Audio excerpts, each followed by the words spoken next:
Hello everyone, कैसे हैं आप सभी। उम्मीद है बहुत अच्छे होंगे।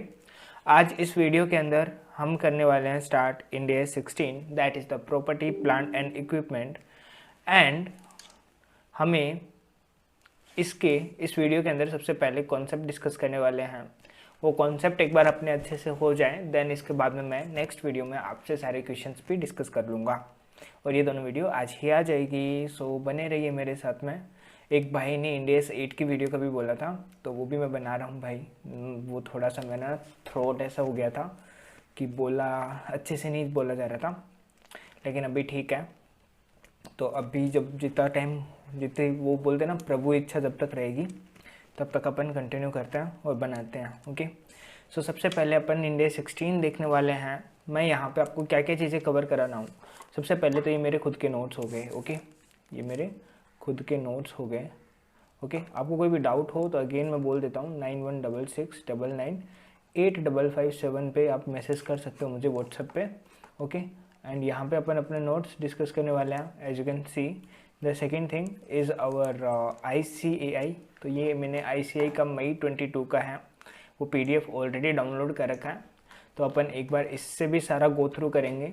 तो इससे होगा क्या कि आपको स्टडी मेट, चाहे मैं बताऊं, मैंने ना FR का कल ही कंपाइल करके आप सबके लिए इश्यू किया है। वो अराउंड 2148 पेजेस का है। ओके, आप खुद करने बैठोगे तो क्या पता कितना ही टाइम लगेगा। तो मैं आपको सारे टॉपिक्स का एक बार गो थ्रू करा दूंगा, सारे कॉन्सेप्ट कराने के बाद में। तो इससे क्या होगा, मतलब वीडियो में भी आप देखोगे ना तो आपको दो वो दिख जाएगी टाइमलाइन नीचे। ठीक है, तो आप डायरेक्टली डिस्क्रिप्शन बॉक्स में उस पर क्लिक करके स्टडी मेट वाले पार्ट पे भी जा सकते हो। तो ये इतने पेजेस का है, तो मैं आपको स्टडी मेट भी साथ साथ करा दूंगा, नो टेंशन। मैंने भी स्टडी मेट से पढ़ाई की और हुई है। एंड थर्ड फिर हमारा क्वेश्चन बैंक है जो आपके आगे है ही। इसके अंदर हमारे पास में 1 से लेकर के अराउंड 31 क्वेश्चन है जो कि यहाँ पे अपन को करने हैं। और 1 बाय 1 अपन यहाँ पे सारे के सारे क्वेश्चन भी अटैम्प्ट कर लेंगे। ओके, एंड यहाँ पे बहुत सारे में मैंने RTP MTP जो मेरे को पॉसिबल हुआ ना, जिनका भी वो मैंने कर दिया है। ये कंप्लीट नहीं है लेकिन फिर भी मैक्सिमम इसमें कवर्ड है। फिर भी मैं एक बार और कर दूंगा। और जैसे जैसे ना, एक मैं आपको नीचे CA फाइनल का ना एक गूगल ड्राइव लिंक दे रहा हूँ। ओके, तो उसके अंदर क्या है कि मैंने सभी सब्जेक्ट का क्वेश्चन बैंक कंपाइल करके डाल दिया। Okay, question bank sorry, study mate जो अभी मई 22 वाला है ना, वो जैसे आप लिंक पे क्लिक करोगे ना तो वो CA फाइनल का पूरा खुलेगा। उसमें FR SFM ऑडिट लो और सबके अंदर भी डिटेल के अंदर है ना, मैं हर एक चीज़ में एक स्ट्रक्चर्ड मैनर के अंदर है ना सारा डाटा डालने वाला हूँ। तो आप कभी भी उस लिंक पे क्लिक करके डाटा को एक्सेस कर सकते हो, वो हमेशा अपडेटेड रहेगा। लाइक FR की क्वेश्चन बैंक में भी मैं कुछ और भी काम करता हूँ ना, तो मैं वहाँ पे फिर वो भी अपडेट कर देता हूँ। तो अब आप जब भी प्रिंट निकलवाओ एटलीस्ट, तो उससे पहले फिर वहाँ से अपडेटेड वाला डाउनलोड कर लेना। ओके, बाय द वे ये अपडेटेड ही है। अब मैं चेंजेस क्या करता हूँ, लाइक कहीं पे फ़ॉन्ट थोड़ा ऊपर नीचे हो रखा है या फिर कहीं पे टेबल में डाटा ऊपर नीचे है, तो वो थोड़ा सा चेंज वेंज करके एकदम ऐसे अपडेट कर देता हूँ। और एक और क्वेश्चन था, कल मेरे को आया था कि 468 नंबर जो पेज है ना, उसके ऊपर मेरा एक क्वेश्चन मिस हो गया है। मिस क्या हुआ है, क्वेश्चन ही मिस हुआ है, उसका आंसर आ रहा है। तो मैंने वो वाला भी चेंज कर दिया है, वो अभी 463 नंबर पेज के ऊपर आ रहा है। ओके, तो अभी वाला ये जो मटेरियल है वो मैंने अभी नीचे जो गूगल ड्राइव की लिंक आ रही है ना, उसमें अपडेट किया हुआ है। तो आप उसको रेफ़र कर लेना। ये भी एक स्टूडेंट का मैसेज आया था, तो मैंने इसको चेक किया, तब पता चला कि यहाँ पे एक एरर रहा हुआ है। ओके, तो ये तो था जनरल डिस्कशन आपसे करना। अभी अपन चलते हैं नोट्स के ऊपर। इंडेक्स 16 PP का है, वो हमें फटाफट कवर करना है। और अभी मैं चैप्टर की सीरीज़ तोड़ रहा हूँ। ओके, अभी तक अपन ने 7 चैप्टर कंटिन्यूसली कर लिए यहाँ तक। ओके, यहाँ तक के सारे क्वेश्चन और सब कुछ कवर हो चुका है। अभी 8 चैप्टर, 9 चैप्टर, 10 चैप्टर और 11 12 छोड़ के एक बार मैं बड़ा टॉपिक उठा रहा हूँ जो कि इंडेक्स 16 है। तो इसके सारे क्वेश्चंस करके अभी मेरे को, क्योंकि कंप्लीट करना है आपको, तो बड़े बड़े टॉपिक को पहले तोड़ना होगा। ये बाकी तो छोटे छोटे टॉपिक है, मैं एक दिन में भी सारे रिकॉर्ड कर दूंगा। ओके, अब आते हैं अपन कॉन्सेप्ट के ऊपर। ये कॉन्सेप्ट का पार्ट रहने वाला है। ओके, सो ये जो इंडेक्स है इसका नाम है इंडेक्स 16, जो कि प्रॉपर्टी प्लांट एंड इक्विपमेंट पे अप्लाई होता है। मैं आपको एक बेसिक है ना वो थोड़ा आइडिया भी दे देता हूँ कि कैसे कैसे है।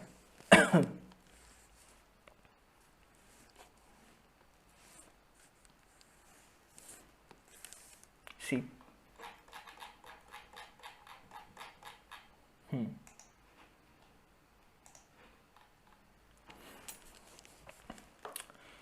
देखो अपने जो टोटल इंडिया है ना, इंडियन अकाउंटिंग स्टैंडर्ड, सबसे पहले तो आपको एक बेसिक मैं ना 12th से लेके आ रहा हूँ, ठीक है। सबसे पहले अकाउंटिंग पिक्चर में आई। अकाउंटिंग क्यों पिक्चर में आई? बिकॉज जितने भी ट्रांजेक्शन्स होते थे उनका रिकॉर्ड रखना नेसेसरी था फॉर द गवर्नमेंट, कंप्लाइंस, सब चीज़ों के लिए है।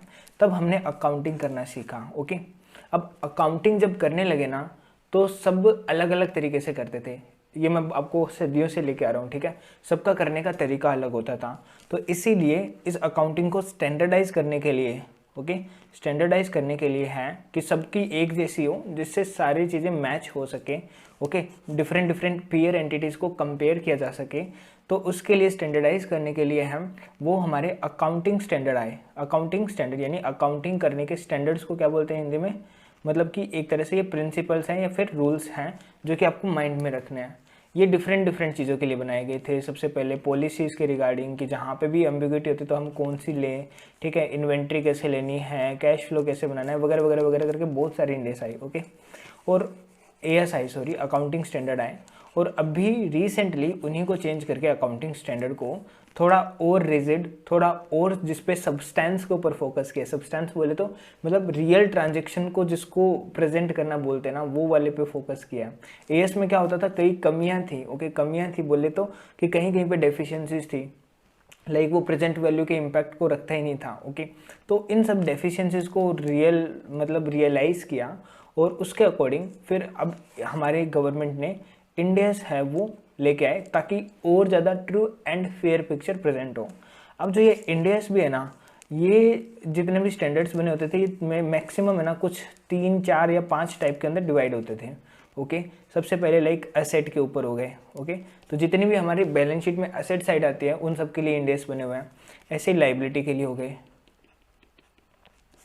ओके। ऐसे ही हमारे कुछ इनकम बेस्ड हो गए, ठीक है, और कुछ एक्सपेंस बेस्ड हो गए। अपने जब ICI का मटेरियल देखते हैं ना तो भी वो इसी तरह से बाइफरकेटेड होता है। अब जो असेट वाला पार्ट है ना, असेट वाले पार्ट के अंदर मतलब असेट वाले की अकाउंटिंग करने के लिए वो इंडियन अकाउंटिंग स्टैंडर्ड इशू हो रखे हैं। उसमें पहला इन्वेंट्री है जो अभी अपन ने किया नहीं है, आगे देखेंगे। सेकेंड उन्होंने कवर किया है प्रॉपर्टी प्लांट एंड इक्विपमेंट को, जिसका नाम है इंडिया 16, जो अपन आज के लेक्चर में पढ़ने वाले हैं।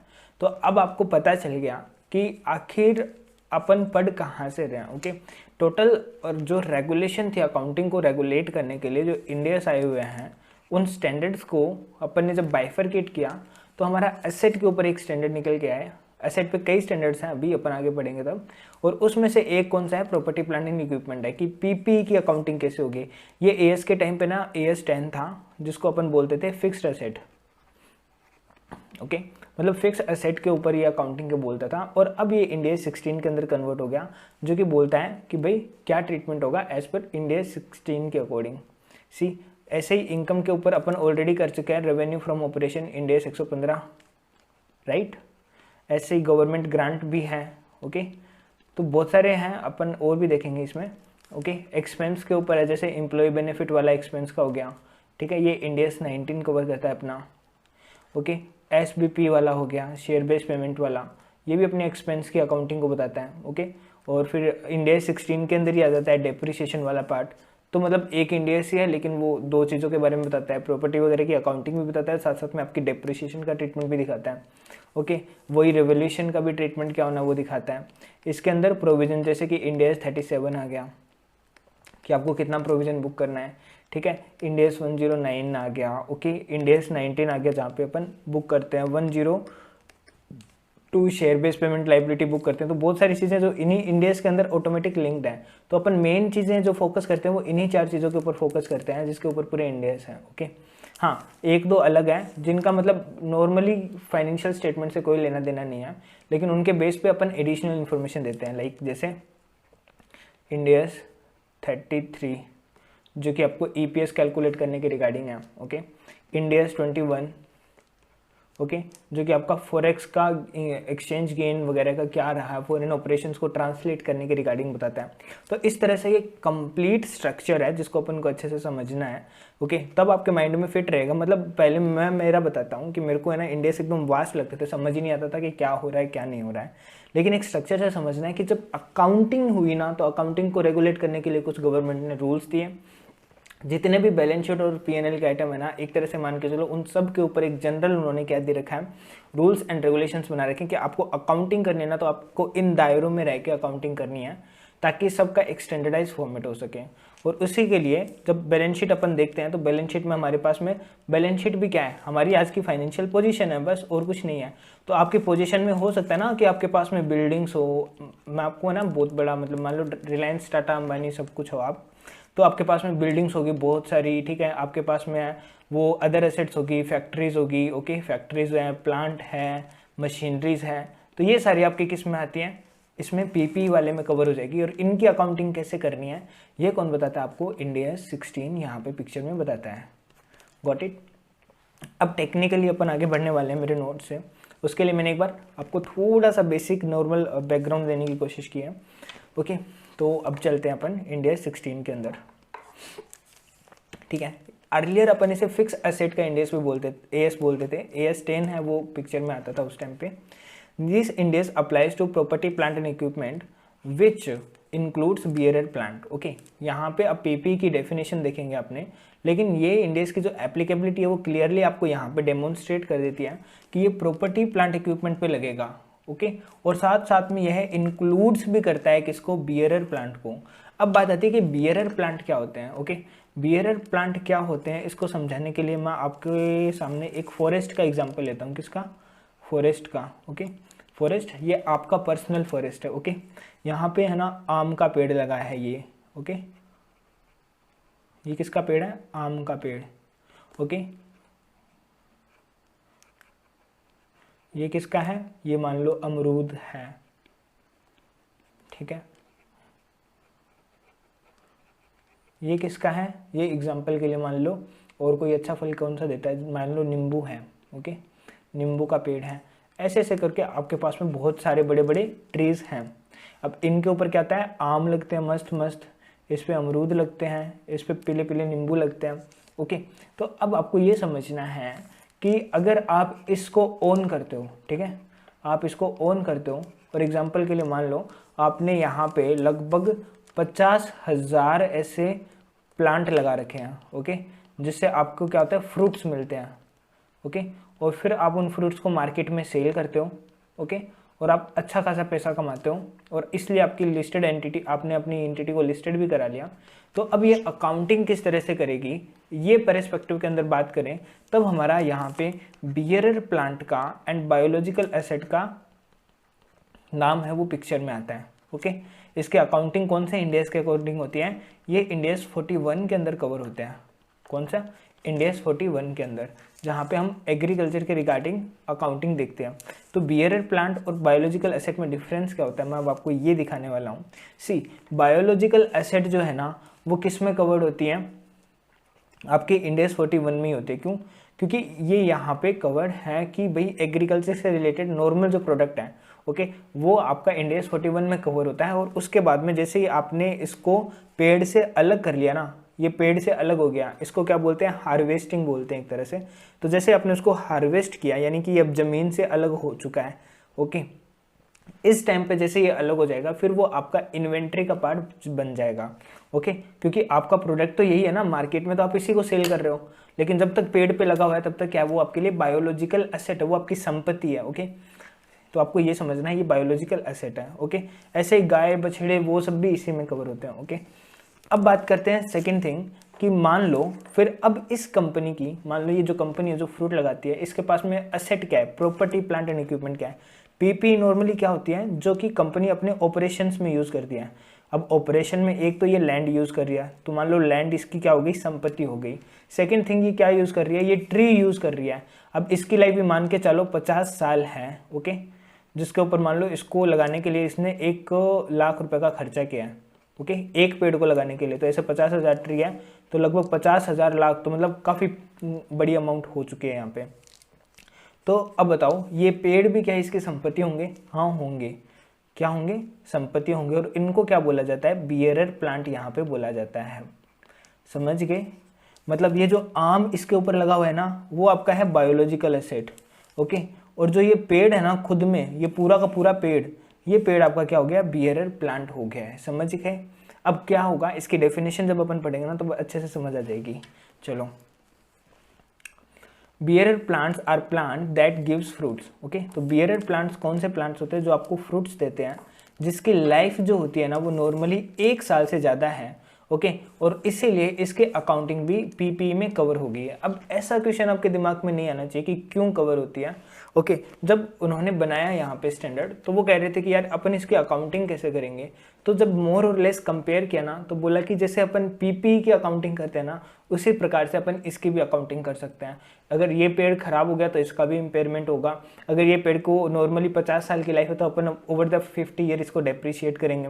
ओके, हम इसे कॉस्ट मॉडल पे रिकॉग्नाइज करेंगे, फेयर वैल्यू पे नहीं करेंगे। हाँ, ये बात अलग है कि रिवॉल्यूशन मॉडल ऑप्ट किया तो वहाँ पे कर देंगे। तो यही सारा टेक्स्ट वो दूसरे स्टैंडर्ड इंडेस 41 में लेके जाते, तो इससे अच्छा बोला कि बियरर प्लांट को ही इधर उठा के लेके आ जाओ। इंडेस 16 के अंदर ही सारी प्रॉपर्टी प्लांट एंड इक्विपमेंट का हो जाएगा, बिकॉज ये हमारी ऑपरेशंस की असेट है। ओके, अगर अदर असेट होती तो डेफिनेटली मैं इंडेस 16 में कवर नहीं करता, लेकिन ये हमारी ऑपरेशंस की असेट है। ठीक है, इनके बिना बिजनेस रन नहीं हो सकता है, तो ये हमारी इंडेस 16 के अंदर ही कवर हो गई है। अगेन यहाँ पे ये रिजिड नहीं होना है कि ये इसमें क्यों आया। ठीक है, ये स्टैंडर्ड्स है। स्टैंडर्ड्स का मतलब क्या है कि गवर्नमेंट को पता चला कि इस जगह पे ना हर एक बंदे का ओपिनियन अलग अलग हो सकता है। ठीक है, मेरे अकॉर्डिंग रात को देर तक पढ़ना आपके लिए ज़्यादा फ्रूटफुल है, वही आपके अकॉर्डिंग सुबह 5 बजे उठ के पढ़ना ज़्यादा उचित है। यहाँ पे आपको ये समझना है कि हम दोनों ही गलत नहीं है, बस सबका ओपिनियन अलग है और सबके ओपिनियन के अकॉर्डिंग रिजल्ट अलग है। ओके, तो यहाँ यही चीज़ गवर्नमेंट ने डिसाइड की, इसीलिए उन्होंने स्टैंडर्ड बना दिया कि नहीं, सुबह 5 बजे उठना ही ज़्यादा फ्रूटफुल है।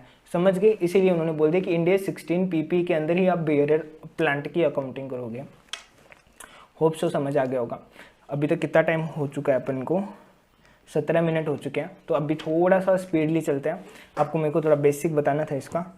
ये जो इंडेस है वो पीपी के ऊपर अप्लाई होता है, जो कि बियरर प्लांट को भी इंक्लूड करता है। बियरर प्लांट है वो वाले प्लांट होते हैं जो आपको फ्रूट्स देते हैं, जिनकी लाइफ जो होती है ना वो 1 साल से ज़्यादा होती है। एग्जाम्पल के लिए मैंगो ट्री।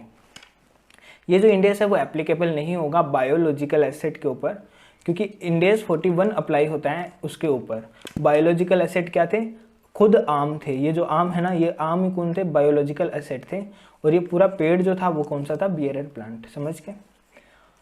अब बात करते हैं, ये जो स्टैंडर्ड है वो मतलब ये डिफरेंट इंडेस हैं। ओके, यहाँ पे इंडेस 116 की जब मैं बात करता हूँ तो ROU एसेट जो होती है इंडेस, जब अपन 116 देखेंगे ना तो उसमें अपन ROU एसेट रिकॉग्नाइज करते हैं, तो उसके डेप्रिसिएशन के लिए भी और रिवॉल्यूशन के लिए भी है ना ये इंडेस अप्लाई होगा। ओके, इन्वेस्टमेंट प्रॉपर्टी, ये इंडेस कौन सा है? इंडेस 40। तो जब अपन इसका डेप्रिसिएशन बुक करेंगे या फिर इसका रिवॉल्यूशन करेंगे ना तो वो भी इंडेस 16 पीपी के अकॉर्डिंग होगा। और साथ में इन्वेस्टमेंट जो कि रिवैल्यू नहीं किए गए हैं, ओके, वो भी हमारी इन्वेस्टमेंट प्रॉपर्टी जो कि रिवैल्यू नहीं की गई है वो भी इसके अकॉर्डिंग अकाउंट फॉर होगी। समझ गए? ये था हमारा बेसिक कि भाई इस स्टैंडर्ड की एप्लीकेबिलिटी कहाँ कहाँ पे है। अब समझते हैं पीपी का मीनिंग क्या होता है। प्रॉपर्टी प्लांट एंड इक्विपमेंट मतलब क्या होता है? मतलब ये जो डेफिनेशन है ना वो जिस एसेट को कवर करेगी वही एसेट पीपी में आएगी, अदरवाइज नहीं आएगी। तो अब इसमें कुछ है ना की पॉइंट्स है जो अपन को ध्यान रखने हैं। सबसे पहले ये टेंजिबल एसेट होनी चाहिए।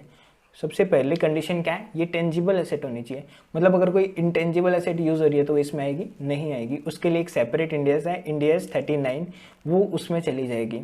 तो यहाँ पे क्या लिखा? सबसे पहले अगर कोई टेंजिबल एसेट है, ओके, वो हेल्ड की गई है for use in the production of goods and rendering of services. Okay, second चीज, वो यूज किस में होनी चाहिए? प्रोडक्शन में होनी चाहिए गुड्स के, या फिर सर्विसेज को रेंडर करने में यूज होनी चाहिए। ओके, ये सेकेंड कंडीशन है। अब जो आम के पेड़ थे, ठीक है, वो पेड़ उसका बिजनेस था ना भाई, उसका बिजनेस क्या था? फ्रूट्स बेचना। और फ्रूट्स बेचने के लिए उसको प्रोडक्शन में क्या चाहिए? पेड़ चाहिए। तो इसीलिए वो held for the use in production है। ओके, एंड या फिर अगर आप सर्विस सप्लाई करते हो तो वो सर्विसेज के लिए रेंडर करने के लिए जरूरी होनी चाहिए। एंड थर्ड, या फिर वो एडमिनिस्ट्रेटिव पर्पज के लिए होल्ड किया आपने। ओके, या फिर आपने उसको रेंटल टू अदर के लिए करी हो, जिसकी लाइफ है वो 1 साल से ज़्यादा के लिए है, वो आपकी प्रॉपर्टी प्लांट एंड इक्विपमेंट हो जाएगी। समझ गए? समझ गए? अब ये रेंटल टू अदर्स है वो किसके केस में है? अगर आपका रेंटिंग का बिजनेस है तो, ओके, अगर आपका रेंटिंग का ही बिजनेस है तो आप अगर रेंट पे प्रॉपर्टी खरीदते हो, रेंट पे देते हो, तो उस केस के अंदर ये आपका नॉर्मल पीपीई के अंदर कवर होगा, ओके। लेकिन नॉर्मली अगर आप कोई एसेट होल्ड करते हो, आपका बिजनेस किसका है, आप सीमेंट की मैन्युफैक्चरिंग करते हो, आपके पास में ना एक माइंस ऐसी पड़ी थी तो आपने एक बार उसको लीज पे दे दिया किसी और को, या फिर लीज पे नहीं दिया, किसी को रेंट पे दे दिया, ठीक है, कि भाई मान लो किस पर्पज़ के लिए यूज़ हो सकती है माइंस, कि अगर किसी को पार्किंग एरिया बनाना था तो आपकी एरिया के अंदर बना लिया, तो वो रेंटल पर्पज़ के लिए यूज़ हो रही है, तो फिर वो इसमें कवर नहीं होगी, वो फिर इंड AS 40 में जाएगी, इन्वेस्टमेंट प्रॉपर्टी में, लेकिन अदरवाइज नॉर्मली इसके अंदर कवर होगी अगर यही उसका बिजनेस हो तो। अब देखो, अब अपन ने ना फर्स्ट पॉइंट ये, second held for use in production of goods, okay, या फिर एडमिनिस्ट्रेटिव पर्पज़ के लिए, या फिर आपको रेंटल करना है अदर को, ठीक है। जिसकी पांचवी कंडीशन क्या है, लाइफ 1 साल से ज़्यादा होनी चाहिए, 1 अकाउंटिंग पीरियड है, ये अकाउंटिंग पीरियड शायद अब रिपोर्टिंग पीरियड हो गया है, तो 1 रिपोर्टिंग पीरियड से ज़्यादा उसकी लाइफ होनी चाहिए, तो वो आपकी क्या होगी, प्रॉपर्टी प्लांट एंड इक्विपमेंट हो जाएगी, ओके। अब यहाँ पे आपको नोट ध्यान में क्या रखना है कि टेंजिबल का मतलब क्या होता है, मतलब हर कोई चीज़ जो टेंजिबल जिसको अपन टच करते हैं वो होता है, नहीं, इंड AS ने टेंजिबल का मीनिंग भी बताया। टेंजिबल मतलब having substance of its own, मतलब उसका खुद में एक अस्तित्व होना चाहिए, वो एक पदार्थ होना चाहिए जिसको आप टच करके देख सकते हो, एंड यहाँ पे अगर वो सब्सटेंस में नहीं है तो यह इंटेंजिबल एसेट हो जाएगी, मतलब अगर आप उसे टच नहीं कर सकते हो तो वो इंटेंजिबल हो जाएगी। समटाइम्स टेंजिबल एसेट्स का जो एलिमेंट होता है इंटेंजिबल एसेट आल्सो। नॉर्मली कई बार जब आप इंपोर्ट करते हैं तो एग्जांपल के लिए आपने एप्पल का मैकबुक परचेज़ किया, अब जब आपने परचेज़ किया तो वो इंपोर्ट होके आया ना, तो अब वहाँ पे कस्टम जब आप आईडीटी पढ़ोगे ना तो वहाँ पे भी ये चीज़ें आती हैं कि जब आपने लैपटॉप मंगाया तो मान लो वो 2.5 लाख रुपए का आपको पड़ा, ओके। अब ये 2.5 लाख रुपए की एसेट आप कैसे रिकॉग्नाइज करोगे, आप कहोगे नहीं, लैपटॉप की जो हार्डवेयर है ना उसकी वैल्यू तो सिर्फ 1.5 लाख रुपए है, 1 लाख रुपए तो उसके अंदर जो विंडोज़ आ रही है, वो मैक का जो ऑपरेटिंग सिस्टम आ रहा है उसकी है, उसके अंदर जो मैंने सॉफ्टवेयर खरीदे हैं उनकी वैल्यू है, ओके। तो आप ये थोड़ी करोगे कि 1 लाख को अलग करोगे और 1.5 लाख को अलग करोगे, कि नहीं, जो जो हार्डवेयर्स हैं उनकी वैल्यू सिर्फ 1.5 लाख है और जो सॉफ्टवेयर्स है उसकी वैल्यू 1 लाख रुपए है, ओके। तो यहाँ पे 2 अलग अलग चीज़ें हैं, इसी की ये बात कर रहा है कि अगर जो टेंजिबल एसेट है और जो इंटेंजिबल एसेट है, अगर वो आपके दोनों मिक्स होके आते हैं, टेंजिबल एसेट के अंदर ही इंटेंजिबल का एलिमेंट होता है, तो आप उनको अलग करोगे, क्या करोगे, सबसे पहले या तो आप चेक करो कि सिग्निफिकेंट एसेट्स कौन सी है जिसके अंदर टेंजिबल या इंटेंजिबल का पार्ट है। अगर सिग्निफिकेंट एसेट जो टेंजिबल है तो देखो क्या वो प्रॉपर्टी प्लांट एंड इक्विपमेंट है, ओके। अगर टेंजिबल है तो देखो पीपी है या नहीं है, और अगर टेंजिबल नहीं है, अगर सिग्निफिकेंट पार्ट है वो इंटेंजिबल एसेट होता है, तो उस केस में यह इंटेंजिबल है। मतलब आपको सिर्फ ये देखना है कि सिग्निफिकेंट पार्ट क्या है, सिग्निफिकेंट पार्ट अगर टेंजिबल है तो भाई ये क्या है, पीपी है, अगर नहीं है तो वो इंटेंजिबल एसेट है, ओके। अगर आप सिग्निफिकेंट पार्ट को आइडेंटिफाई नहीं कर पा रहे हो तो उस केस में ये देखो कि क्या आप उन दोनों को स्प्लिट कर सकते हो, अगर स्प्लिट कर सकते हो तो डिवाइड कर दो उन दोनों के रेशियो में, ओके। टेंजिबल और इंटेंजिबल के रेशियो में टेंजिबल वाला पीपी 16 में आ जाएगा और इंटेंजिबल वाला 38 के अंदर चला जाएगा, ओके। लेकिन वही मैं बोलूँ कि अगर आप उसे स्प्लिट नहीं कर सकते हो, ओके, तो फिर आप अपना बेस्ट जजमेंट ले लो, आपको जो सही लगे उसके अकॉर्डिंग अकाउंट फॉर कर लो, समझ गए, ओके। अब देखो नोट, यहाँ पे हेल्ड फॉर यूज, जो तीसरा जो मैंने दिखाया था ना, देखो यहाँ पे क्या लिखा था, जब अपन पीपी की डेफिनेशन देख रहे थे, सिंपल यहाँ पे था पहली चीज़ कि टेंजिबल होना चाहिए, ओके, ये वाला पोर्शन टेंजिबल एसेट थी, वो हेल्ड फॉर यूज़ होनी चाहिए। तो अब हेल्ड फॉर यूज़ का मतलब क्या है, यहाँ पे सी नीचे यहाँ पे आया, हेल्ड फॉर यूज़ का मीनिंग है कि जो ऑब्जेक्टिव है होल्डिंग पीपी का, वो यूज़ करना है इन इट्स ऑपरेशन, वो उसे अपने ऑपरेशन में यूज़ करनी चाहिए। It may not get used during the year. हाँ देखो यहाँ पे सिर्फ ऑब्जेक्टिव होना चाहिए, आपका सिर्फ क्या होना चाहिए, ऑब्जेक्टिव होना चाहिए। ये ज़रूरी नहीं है कि आपने एसेट को यूज़ किया हो तभी आपको इंड AS 16 में अकाउंट करना है, नहीं। आपका पर्पस क्या होना चाहिए, उसको यूज़ करना होना चाहिए। अब काम में नहीं आई तो नहीं आई भाई, अकाउंटिंग तो इंडिया 16 के अकॉर्डिंग होगी ना, धंधा चलाना है तो एसेट रखनी पड़ेगी। अब हो सकता है बिजनेस नहीं आया, कोविड से बंद पड़ा था, यूज़ नहीं हो पाई, नहीं भी हो पाई तो भी इंडिया 16 के अकॉर्डिंग अकाउंट फॉर करना है। इसका मतलब ये है कि जो स्पेयर हैं वो भी पीपीई ही कहलाएंगे। ओके, प्रोवाइडेड कि अदर कंडीशंस है वो आपकी सेटिस्फाइड हो गई हो। If spare does not qualify, अगर वो क्वालिफाई नहीं करते हैं as a property plant equipment condition, then उनको हम इन्वेंट्रीज में क्लासीफाई कर देंगे। अब नॉर्मली बोला कि स्पेयर अगर पीपी की कंडीशन को क्वालिफाई करते हैं, एग्जाम्पल के लिए वो आपकी है वो मोर देन 1 ईयर की लाइफ में वो टेंजिबल होने चाहिए। ओके, वो तो स्पेयर पार्ट होते हैं। स्पेयर पार्ट कौन से होते हैं, जो मशीनरी है। ये कैलकुलेटर में लेके आया, इसके साथ में ना 4-5 सेल भी अलग से आ गए। ओके, तो ये इसके स्पेयर पार्ट्स हैं, अगर ये चलना बंद हो गया तो मैं इसमें डाल के उसको चला सकता हूँ। तो यही बात इसने बोली कि अगर स्पेयर है तो फिर अपन इसको यूज़ कर सकते हैं इसके अंदर। ओके, अगर ये इन्वेंट्री की कंडीशन क्वालिफाई करता है तो इन्वेंट्री में चला जाएगा, नहीं तो पीपी के अंदर कवर हो जाएगा अगर पीपी की डेफिनेशन को क्वालिफाई करता है तो। अब यहाँ पे नोट कर रहा है कि whose life is more than 1 accounting period, it means life exceed 12 month. Okay, 1 accounting period मतलब कि यहाँ पे अगर आपकी लाइफ जो है वो 12 मंथ से एक्सीड करती है तो फिर आप इसमें पीपी के अंदर फॉल कर जाओगे। ओके, अब बात करते हैं कि भाई रिकॉग्निशन का बेसिस क्या रहेगा हमारे पीपी को, एंड कंडीशंस क्या हैं पीपी को रिकॉग्नाइज करने की। ओके, क्या चीज़ कि भाई रिकॉग्निशन का बेसिस क्या है एंड कंडीशंस क्या है पीपी को रिकॉग्नाइज करने की। For recognition any PP initially or to require any subsequent expenditure on PP, following conditions can be satisfied, should be satisfied, sorry।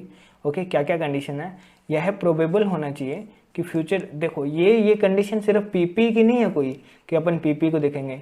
जब अपन अगर आपने अकाउंट्स का बेसिक किया है ना, तो बेसिक के अंदर असेट, लाइबिलिटी, इनकम और एक्सपेंस, इन चारों की ही है ना एक डेफिनेशंस दी रखी है। ओके, वो डेफिनेशन जब आप देखोगे ना तो वो यही डेफिनेशन लिखी हुई है। ओके, यही डेफिनेशन क्या है, एग्जांपल के लिए असेट की डेफिनेशन का बोल रहा हूँ मैं सिर्फ कि असेट है तो वहाँ पे यही होगा। असेट आप तब रिकॉग्नाइज करोगे जब ये प्रोबेबल हो कि फ्यूचर इकोनॉमिक बेनिफिट, यानी इसको ओपन शॉर्ट में बोलते हैं FEB है, वो फ्लो होगा फ्रॉम सच एक्सपेंडिचर। जो भी आप खर्चा कर रहे हो उससे आपको फ्यूचर में क्या होने वाला है, इकोनॉमिक बेनिफिट होने वाले हैं। ओके, इकोनॉमिक बेनिफिट मतलब कि आपको कोई भी मॉनेटरी अमाउंट है वो उससे रियलाइज होगा। Okay, probably means having more than 50% chance, और 50% से ज़्यादा के चांस होने चाहिए नॉर्मली।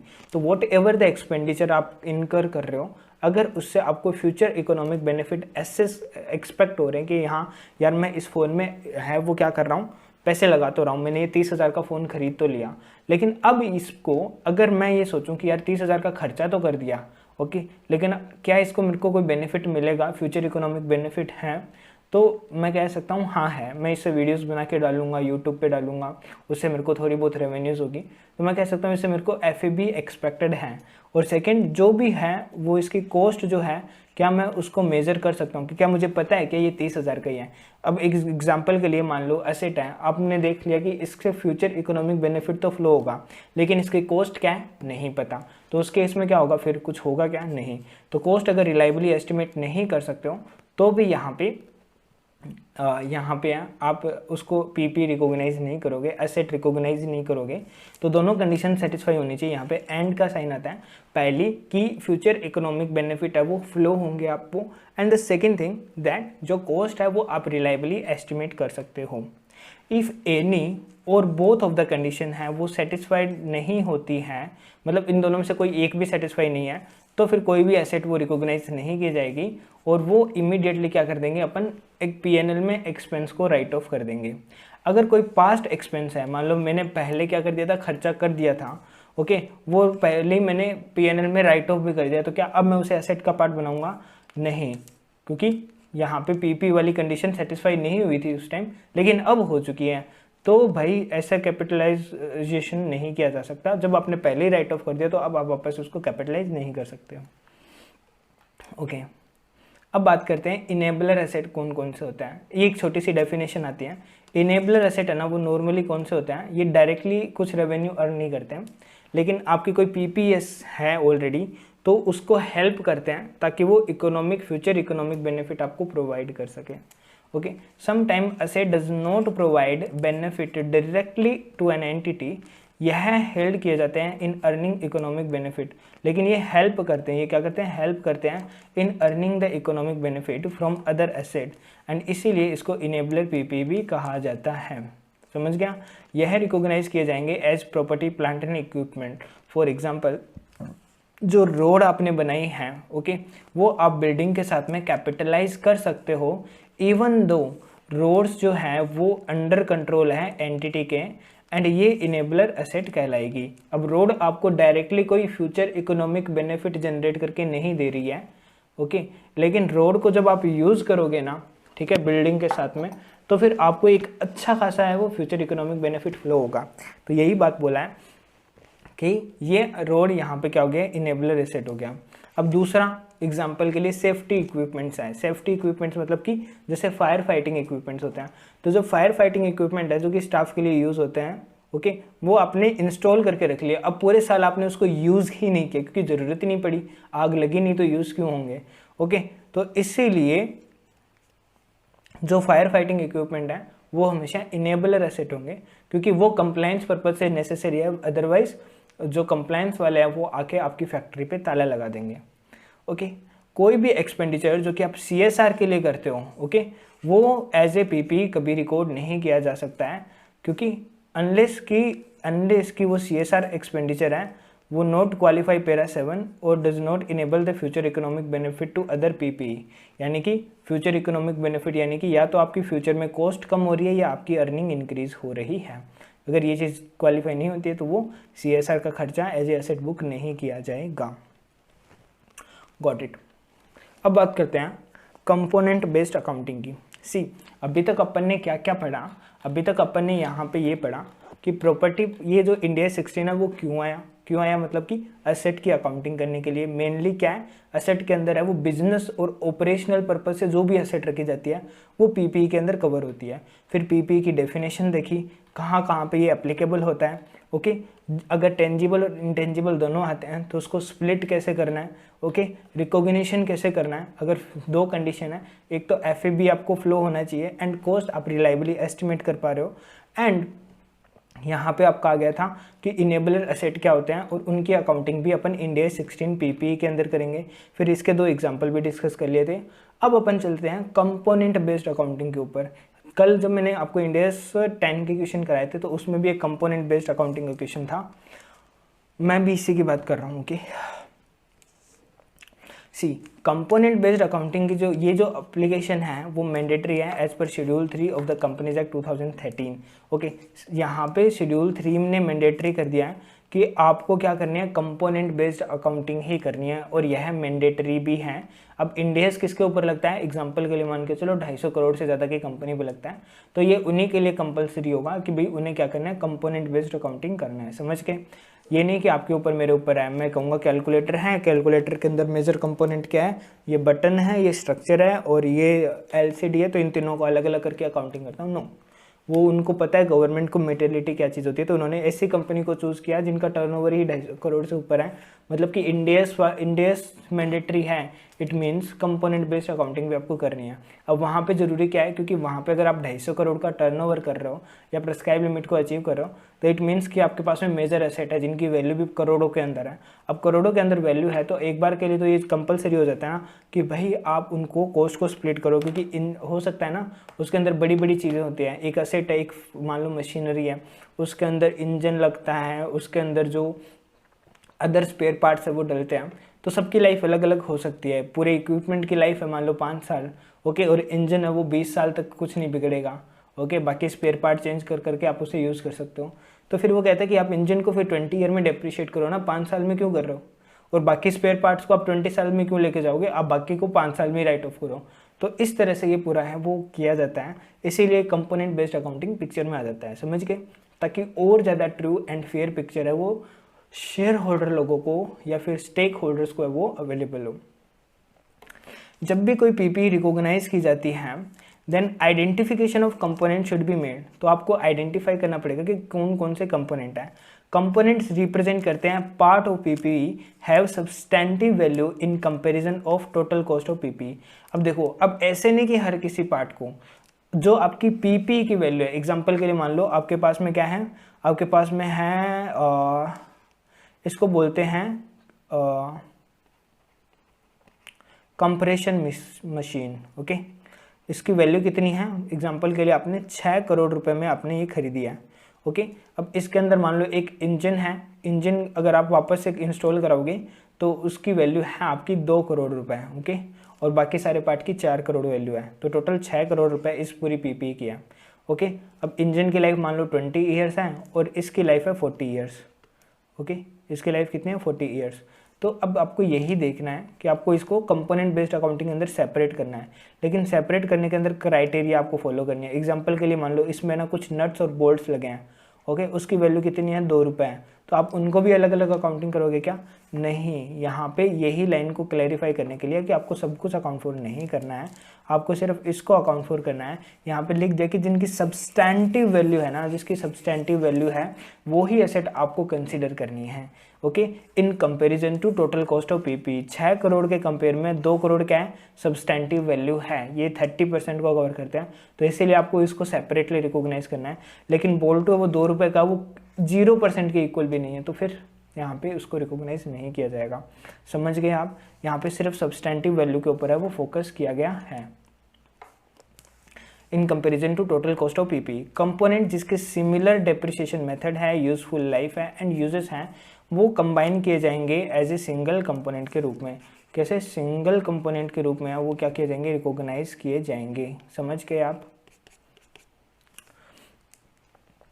Components are recognised. हाँ, अब एक चीज़ ये देखना कि एग्जांपल के मान लो कोई और एक असेट है, मान लो साइलेंसर्स वगैरह यूज़ कर रहे हैं, उसके भी कॉस्ट 1 करोड़ है और उसकी लाइफ भी 20 ईयर है, तो फिर अपन क्या कर देंगे, इंजन को और साइलेंसर को दोनों को कंबाइन कर देंगे, क्योंकि अलग अलग करने से बस अपनी वर्किंग बढ़ेगी, बाकी डेप्रिसिएशन सेम ईयर है, 20 ईयर ही है। अगर यहाँ पे ईयर में डिफरेंस होता तो मैं लेता भी, लेकिन सब कुछ सेम है, तो फिर अपन कंबाइन कर देंगे कि भाई अकाउंटिंग पर्पज से डेप्रिसिएशन सेम है, तो फिर बाकी सारी चीज़ें सेम है, तो कोई दिक्कत नहीं है। आप इसको एक कंबाइन, एक सिंगल क्या मान सकते हो, कंपोनेंट भी मान सकते हो।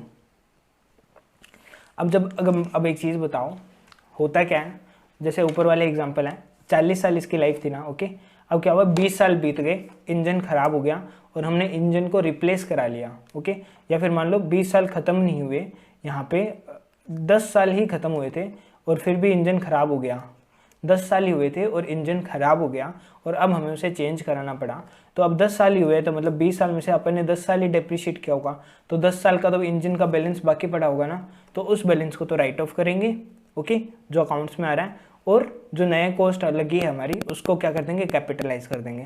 सिंपल अकाउंटिंग यही होना चाहिए ना, यही आगे लिखा है कि जब भी आप रिप्लेस करोगे ना, तो ओल्ड बुक वैल्यू जो आ रही है ना उसकी, ओके, कंपोनेंट की, वो डी रिकॉग्नाइज कर दो एंड जो नई कॉस्ट आ रही है उसे कैपिटलाइज कर दो पीपी के साथ में।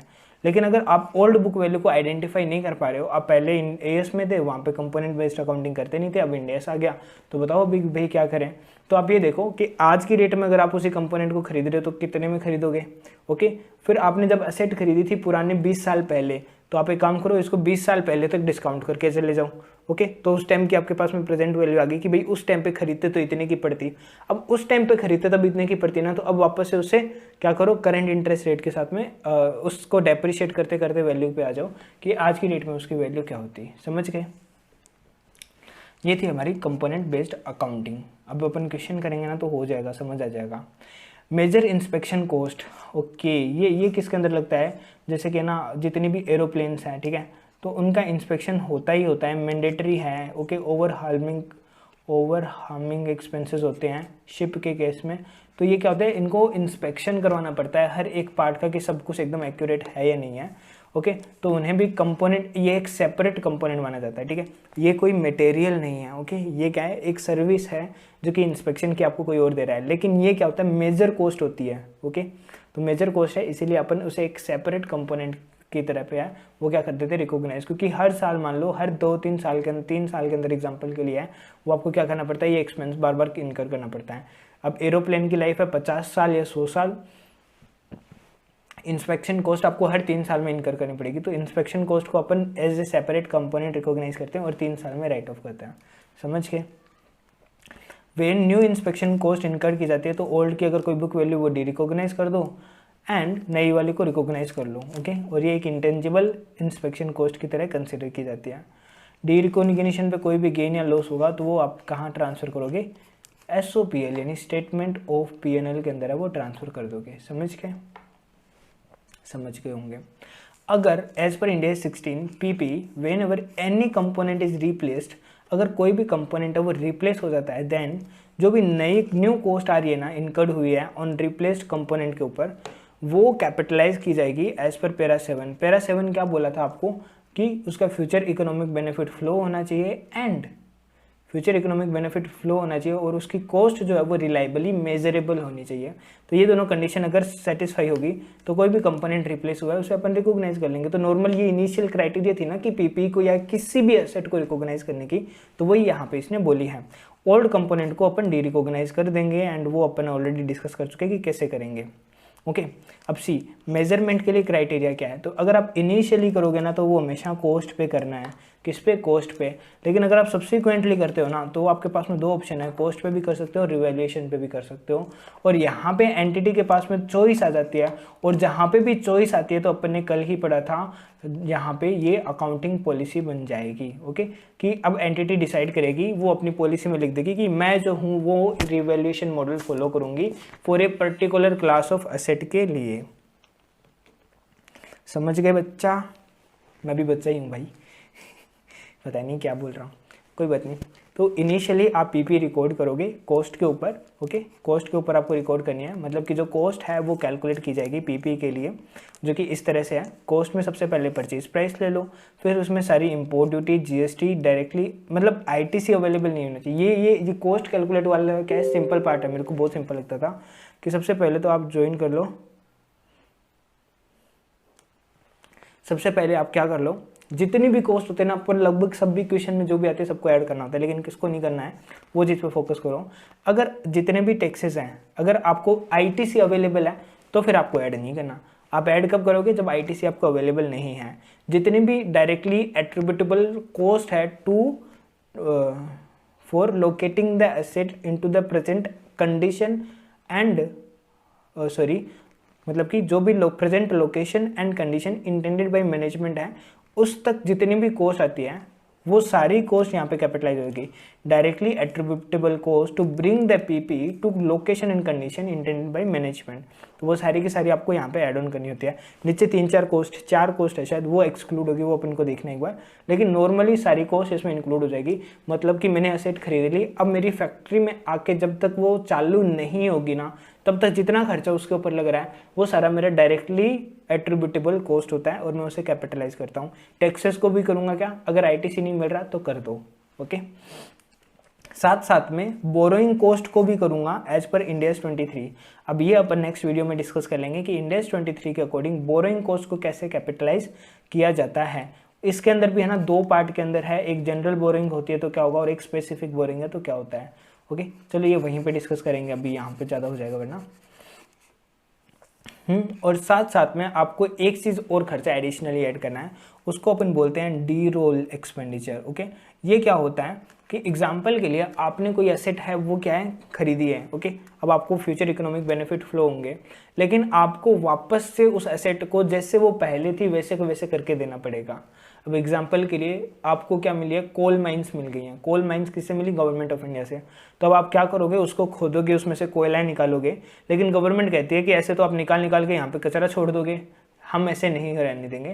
आप जैसे हमसे कोल माइंस ले रहे हो ना, हमें नहीं पता, आपको जितना निकालना है निकालो, उस पर रॉयल्टी भरो, लेकिन आप इसको वापस से वैसी की वैसी करके दोगे जैसे ये अभी है। ओके, तो इस केस के अंदर इनकी क्या है, यहाँ पे रिस्टोरेशन की लाइबिलिटी है। तो इसीलिए डी कमीशनिंग एंड रिस्टोरेशन की जो लाइबिलिटी है, इसके लिए अपन डी रोल का है वो एक प्रोविजन पहले से क्रिएट कर लेते हैं कि लगभग मेरा इतना डी कमीशनिंग के ऊपर खर्चा होने वाला है। वो आज नहीं हो रहा, जब मैं डी कमीशन करके गवर्नमेंट को सौंप दूंगा, या फिर मान लो मैंने लीज पे कोई से एसेट ली थी और उसको वापस से दे दूंगा, तब होगा, लेकिन होगा तो सही ना। तो ये किसका पार्ट है? मेरा प्रॉपर्टी का ही पार्ट है। अगर मेरे को वो प्रॉपर्टी चाहिए तो मेरे को ये खर्चा भी करना पड़ेगा, अब भी नहीं but at the end of the करना पड़ेगा। अब बहुत सारे दिल्ली मुंबई में आप रहते हो तो आपको पता ही है ना कि अगर आपने रेंट पे प्रीमाइज लिया है तो जो लैंड ओनर्स होता है वो तो कह देता है कि जैसा मेरा अभी घर है वैसा का वैसा मेरे को बाद में चाहिए। कई बार तो वो आपसे रंग वगैरह के भी रुपए रिकवर कर लेता है। तो वही वाली बात है कि वो एक तरह से आपको घर की कॉस्ट में इंक्लूड हो गया कि भाई टोटल अगर आप रहे हो घर में तो आपकी इतनी कॉस्ट यहाँ पे लग रही है। सी तो दिस इज द थिंग कि आपने यहाँ पे समझा। अब देखो ये आगे आपकी डी रोल का एक्सपेंडिचर है, वो भी आपको यहाँ पे कैपिटलाइज करना होगा। तो ये आपकी कॉस्ट ऑफ पीपीई का पार्ट बन गया। अब see what is the note, note ये बोलता है कि इंटरनल प्रॉफिट होता है आपको सेल्फ कंस्ट्रक्शन के ऊपर, वह रिकॉर्ड नहीं किया जाएगा, यानी कि जो भी डिपार्टमेंट प्रॉफिट है वो रिकॉग्नाइज नहीं किया जाएगा। आप खुद मान लो सीमेंट कंपनी हो, सीमेंट खुद बनाते हो, ओके। अब उसे मार्केट मान लो बनाने की कॉस्ट पड़ती है आपके 200 रुपये पर कट्टे के ऊपर, और आप बेचते मार्केट में उसे 300 350 के आसपास हो, तो 100 या 150 का मुनाफा होता है। अब मान लो आपने अपनी कंपनी के अंदर ही, अपनी फैक्ट्री के अंदर ही, अपने प्लांट के अंदर ही है वो एक पावर प्लांट बनाया, पावर प्लांट पे आपका 100 करोड़ का खर्चा लगा, उसमें सीमेंट भी लगी थी, तो सीमेंट की बिलिंग आप किस पे करोगे, जो मार्केट में करते हो उस रेट से? नहीं बाबा नहीं, यहाँ पे जो आपकी कॉस्ट हुई है ना वही कॉस्ट आपको कंसिडर करनी है, समझ गए। तो ये बोल रहा है कि इंटरनल प्रॉफिट है ना अगर आपका कुछ भी, तो वो पूरा का पूरा इग्नोर हो जाएगा, एसेट की कॉस्ट में कभी भी इंक्लूड नहीं होगा, सिर्फ कॉस्ट आप कंसिडर करोगे। प्रोविजन फॉर डी रोल है वो कवर किया गया है इंडिया 16 के द्वारा, एंड जो भी अपेंडिक्स है when ever initial estimate is required, okay, कि जो भी प्रोविजन है ना डी रोल का वो इंडिया 16 कवर करता है। इंडिया 16 बोले तो पीपी वाला ही कवर करता है, और इसके लिए अपेंडिक्स भी है, जब भी आप इनिशियली अपन डिस्कस कर लेंगे, ये वाली लाइन पे इतना ध्यान मत दो, ओके। नॉर्मल सी बात है कि डी रोल का खर्चा भी अपन इसी के अकॉर्डिंग एस्टिमेट करेंगे। अब कैसे करेंगे वो देखो, अपेंडिक्स बताती है कि आप सबसे पहले ये देखो कि अगर आज के दिन पे अगर आपको इस पूरी फैक्ट्री को वापस उसी फॉर्म में लेके आना हो, ठीक है, तो कितना खर्चा पड़ेगा। आपने असेस किया कि अगर आज ही मैं जाऊँ तो मैंने बात करी है कि भाई जितने भी ये कंस्ट्रक्शन वाली कंपनीज होती हैं, तो ठेकेदार को बोला तो वो बोल रहे हैं कि अपन को वापस से भर्ती करनी पड़ेगी, ठीक है, दीवारें तोड़वानी पड़ेगी, सब कुछ कर आके लगभग 5 करोड़ का खर्चा पड़ रहा है, ओके। तो मैंने कहा 5 करोड़ का खर्चा आज की डेट में पड़ रहा है, लेकिन मेरे को आज तो करना नहीं है, मेरे को तो कब करना है, 20 साल बाद में, या 25 साल या 50 साल या 100 साल बाद में करना है। तो इस केस के अंदर मैं ये कहूँगा कि ठीक है, ये खर्चा 5 करोड़ का जो आज की डेट में है वो 20 साल बाद में, मान लो 20 साल की लाइफ है तो 20 साल के बाद में वो कितना हो जाएगा। तो क्या करूँगा, जनरल इन्फ्लेशन रेट ली कि जीडीपी भी मेरी 7.5-8% से इंक्रीज हो रही है, तो मैं मान के चलता हूँ कि इतनी मेरी इन्फ्लेशन रेट है, तो 5 करोड़ का खर्चा हर साल 7% से बढ़ता जाएगा, तो लगभग 20 साल बाद में कितना हो जाएगा, ओके। ये मान लो एग्जाम्पल के लिए बोल रहा हूँ 20 करोड़ हो गया, तो मैंने कहा कि भाई 20 करोड़ मेरा हो जाता है, ओके। अब मैंने कहा कि लेकिन मेरे को खर्चा तो आज रिकॉग्नाइज करना है, ये तो कॉस्ट 20 साल बाद की आई है, तो आज की डेट में कॉस्ट कितनी आएगी, तो 20 करोड़ की मैं प्रेजेंट वैल्यू निकालूंगा। अब ये प्रेजेंट वैल्यू किस रेट से निकालूंगा, इन्फ्लेशन वाली रेट से नहीं निकालूंगा, बल्कि अपनी इंक्रीमेंटल बोरोइंग रेट से निकालूंगा, ओके, कि आज की डेट में उसकी प्रेजेंट वैल्यू क्या है, समझ गए। तो ये था मेरा डी रोल कैसे रिकॉग्नाइज करूंगा। अगेन इसका क्वेश्चन जब आएगा तो मैं अच्छे से और एक्सप्लेन कर दूंगा। अब आता है डायरेक्टली एट्रीब्यूटेबल कॉस्ट में कौन कौन सी लोकेशन कॉस्ट आती है। नॉर्मली साइट प्रिपरेशन का खर्चे सारे आता है, इंस्टॉलेशन का सारा खर्चा आता है, इंस्पेक्शन का, टेस्टिंग का, प्रोफेशनल चार्जेस एक्विजिशन के ऊपर जो भी हुए हैं, कल्टीवेशन एक्सपेंसेस, अगर बियरर प्लांट हैं तो उसके कल्टीवेशन पे कोई खर्चा आया है तो वो, या फिर कोई भी डायरेक्टली एट्रीब्यूटेबल, जैसे कि मैंने एम्प्लॉयज़ लगाए थे, अपनी खुद की लेबर है वो उस एसेट को कंस्ट्रक्ट करने के लिए लगाए हैं, तो वो सारी कॉस्ट डायरेक्टली एट्रीब्यूटेबल में आ जाएगी। लेकिन कौन सी वाली नहीं आएगी, अब ये आपको अच्छे से देखना है। यहाँ पे अगर आपके सामने ऑपरेशनल कॉस्ट हो, ऑपरेटिंग लॉसेज हैं, तो वो आपके कॉस्ट का पार्ट नहीं है। रिलोकेशन के एक्सपेंसेस हैं, ठीक है, वो भी आपके नहीं होंगे। स्टाफ ट्रेनिंग एक्सपेंसेस, रिलोकेशन मतलब कि आप एक लोकेशन में हो, पहले आपका दिल्ली में था, अब दिल्ली से शिफ्ट होकर बॉम्बे में जा रहे हो, ठीक है, तो बॉम्बे में आपने कोई बिल्डिंग खरीद ली, तो बिल्डिंग की कॉस्ट में क्या अब आप ये जो रिलोकेशन के खर्चे हैं, स्टाफ के आने जाने का, ट्रांसपोर्टेशन का खर्चा, ये बुक करोगे? नहीं बाबा नहीं, ये बिल्डिंग का थोड़ी है यार, ये तो हमारा खुद का खर्चा है, जनरल खर्चा है कंपनी का, ये एसेट के कारण नहीं हुआ है। अब नॉर्मल लॉसेज हैं वो सारे आपका कभी भी पीपी का पार्ट नहीं बनेंगे, कॉस्ट का पार्ट नहीं बनेंगे नॉर्मल सी, जनरल एंड एडमिनिस्ट्रेशन ओवरहेड भी नहीं बनेंगे, एडवर्टाइजमेंट्स या फिर कोई भी स्टाफ ऑपरेशंस के लिए लाइक पूजा करवाई, ठीक है, मुहूर्त करवाया, पंडित को बुलाया, उससे कुछ दिया, तो ये सारे पार्ट्स आपके कॉस्ट का पार्ट नहीं होंगे, कैपिटलाइज नहीं होंगे। If any PP is required on deferred credit basis, see ये देखो, अगर आपने पीपी अक्वायर कर ली, अब अक्वायर करी ना, तो यहाँ पे आपके पास में दो कंडीशन थी। पहली तो ये थी कि आज के दिन ही पेमेंट करो और एसेट को अपने घर पे ले आओ। आज के दिन कर देते तो आपको 1 करोड़ रुपए पड़ते, लेकिन हुआ क्या, ये नहीं हुआ। आपने सप्लायर से बात करी कि यार अभी तो पैसे हैं नहीं, तो उसने कहा चल तू मेरे को 5 साल में पेमेंट कर दियो, लेकिन उस टाइम पे तेरे को टोटल पेमेंट 2 करोड़ का करना पड़ेगा। तो अब 1 करोड़ का तो फाइनेंस का खर्चा है, तो बताओ क्या इसको कैपिटलाइज करूंगा या नहीं करूंगा। सी, अगर कोई भी पीपी है वो डेफर्ड क्रेडिट बेसिस पे आप अक्वायर कर रहे हो, जिसका पेमेंट आइटम है वो अलाउ करता है क्रेडिट पीरियड, तो यहाँ पे ये नॉर्मली अलाउ नहीं होगा पीपी के कॉस्ट का, जो कि नॉर्मली अलाउड नहीं है। मतलब नॉर्मली सब खरीद के लेके जाते हैं, आपने इसको डेफर्ड कराया है, क्रेडिट पे लिया है, तो फिर यहाँ पे ये आपको मिल गया। तो यहाँ पे आपको IRR कैलकुलेट करनी पड़ेगी, किसके अकॉर्डिंग, जैसे अपन इंड AS 109 के अंदर करते हैं, ओके। और फिर अपन क्या करेंगे, इस खर्चे को राइट ऑफ करेंगे और बैलेंस अमाउंट से एसेट को रिकॉग्नाइज कर लेंगे। अगर, और अब यहाँ पे फाइनेंस कॉस्ट कितनी होगी, नॉर्मल में कितना था और डेफर्ड में कितना था और नॉर्मल में कितना था, जो डिफरेंस है वो फाइनेंस कॉस्ट है। और इसको IRR के थ्रू अपन क्या करेंगे, हर साल राइट ऑफ करेंगे ओवर द एसेट पीरियड, ठीक है, मतलब जब तक मेरा वो फाइनल पेमेंट नहीं हो जाता तब तक, ओके। अब क्या होगा, अगर आपने प्रॉपर्टी प्लांट एंड इक्विपमेंट जो है वो एक्सचेंज के अंदर ट्रांसफर लिया, कैसे किया है, एक्सचेंज में लिया, मतलब कि मैंने मेरी दे दी, आपकी ले ली, ओके। आपकी एसेट थी जो मैं लेके आ गया, आपकी गाड़ी थी वो मैंने ले ली और मेरी गाड़ी मैंने आपको दे दी, ओके। तो अब हुआ क्या, एक्सचेंज हो गया, यहाँ पे कोई भी मॉनेटरी वैल्यू तो है ही नहीं, या फिर हो सकता है कई केसेस में हो, तो उनकी एंट्रीज कैसे होने वाली है वो अपन इस हेडिंग में समझेंगे। अगर कोई भी पीपी है जो आपने ऑब्टेन किया है एक्सचेंज के अंदर with other non monetary assets, okay, non monetary asset मतलब कि पैसे के अलावा किसी और एसेट में एक्सचेंज किया है, तो उस केस में उसमें या फिर कुछ मॉनेटरी एलिमेंट हो भी तो उस तरह से ऐसे ट्रीट होगा। तो सबसे पहले केस ए क्या बोलता है कि फेयर वैल्यू लो आप एसेट गिवन की, ओके। अब देखो जितने भी ना इसके बहुत सारे क्वेश्चन मैं आपको पहले से बोल देता हूँ। नॉर्मली हम क्या करते हैं कि जो भी एसेट हमें मिल रही है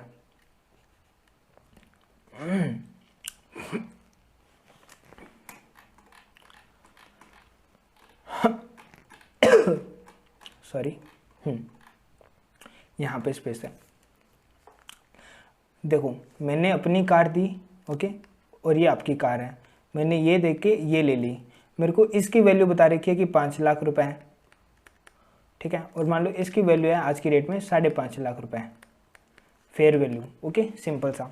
तो बताओ मैं कौन सी वाली वैल्यू पे एसेट को ट्रांजेक्शन को रिकॉर्ड करूंगा, यहाँ पे सी, अगर मेरे पास में जो मैंने एसेट दी है उसकी फेयर वैल्यू अवेलेबल है, तो मेरे लिए सबसे ज़्यादा रिलायबल एस्टिमेट क्या होगा कि मेरे को इसकी वैल्यू जो पता है ना, मैंने जो एसेट दी है इसकी फेयर वैल्यू पता है, तो मैं इसमें ज़्यादा श्योर रहूँगा। और अगर मैं इसमें ज़्यादा श्योर हूँ तो मैं हमेशा ये वाली सबसे पहले कंसीडर करूँगा, और अगर ये वाली अवेलेबल नहीं है तो फिर ये वाली पे जाऊँगा, समझा। अगर ये वाली अवेलेबल है तो सबसे पहले इस पे, और ये वाली अवेलेबल नहीं है तो फिर मैं इसके ऊपर जाऊँगा, समझ के। तो सी, अगर आपके पास में fair value of asset given दे रखी है, fair value of asset given अगर आपको दे रखे हैं, तो जो भी आपने पीपी ऑब्टेन किया है वो रिलायबल होगी and exchange has commercial substance. Commercial substance के अंदर ना 3 नाम आते हैं मेनली, कि risk, okay, amount and nature है, वो एसेट का चेंज होने वाला है, तो उसको क्या बोलते हैं अपन, बोलते हैं कि ट्रांजेक्शन में कॉमर्शियल सब्सटेंस है, ओके। अगर आप मेरी एसेट को खरीद लोगे तो वो आपकी रिस्क के ऊपर चेंज हो जाएगी, उसकी अमाउंट आपके लिए चेंज हो जाएगी, नेचर आपके लिए चेंज हो जाएगा, तो वो आपका हमेशा कॉमर्शियल सब्सटेंस माना जाता है। देन एंटिटी क्या करेगी, पीपी को तो डेबिट कर लेगी, ओके, और जो पीपी गई है उसको क्रेडिट कर देगी, और अगर पैसा मिला है तो पैसा डेबिट कर देगी और देना पड़ा तो पैसा क्रेडिट कर देगी, सिंपल एंट्री, ओके। और अदर केस हैं इसके अलावा, तो पीपी डेबिट टू एसेट कर देगी और किस पे करेगी, बुक वैल्यू ऑफ एसेट के ऊपर कर देगी। कॉमर्शियल सब्सटेंस में देख लो आपका एक कैश वाला एलिमेंट आ जाता है, और यहाँ पे कोई कैश है ही नहीं, एकदम नॉन मॉनेटरी है, तो ये ट्रीटमेंट हो जाएगा, समझ के। अब चलते हैं अपन 8वें टॉपिक पॉइंट के अंदर, जो कि बोलते हैं अगर सब्सिक्वेंट मेजरमेंट हुआ तो अपन अभी तक अपन ने क्या देखा, इनिशियल रिकॉग्निशन देखा। इनिशियल रिकॉग्निशन किस पे होता था, हमेशा कॉस्ट के ऊपर। फिर अपन ने कॉस्ट को कैलकुलेट कैसे करना है वो समझा। ओके, कॉस्ट के अंदर एक डी रोल का एलिमेंट भी आता था, वो अपन ने और ज़्यादा अच्छे से समझा। एक बिजनेस बोरिंग कॉस्ट है, वो उसके लिए अपन एक अलग इंडेक्स देखने वाले हैं। ओके, तो ये इनिशियल कॉस्ट हो गई अपनी। अब बात करते हैं अपन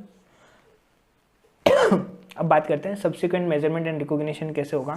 तो इंडेक्स 16 अलाउ करता है एंटिटीज़ को, एक चॉइस देता है कि आप कॉस्ट मॉडल अप्लाई कर लो या फिर रिवैल्यूएशन मॉडल कर लो तो एक क्लास ऑफ पीपी के ऊपर। अब क्लास ऑफ पीपी कैसे डिटरमाइन करा जाएगा, क्लास ऑफ पीपी मतलब जो होते हैं ना, ग्रुप ऑफ पीपी जिसका सिमिलर यूजेस है या फिर such group should be similar nature, या तो उनका सिमिलर में यूज़ है या फिर वो सिमिलर नेचर की एसेट है, तो उस केस के अंदर वो आपकी एक क्लास ऑफ एसेट बन जाएगी। एग्जांपल मैं बताता हूँ, सी यूज और आपका क्या है, नेचर, ये सेम होना चाहिए।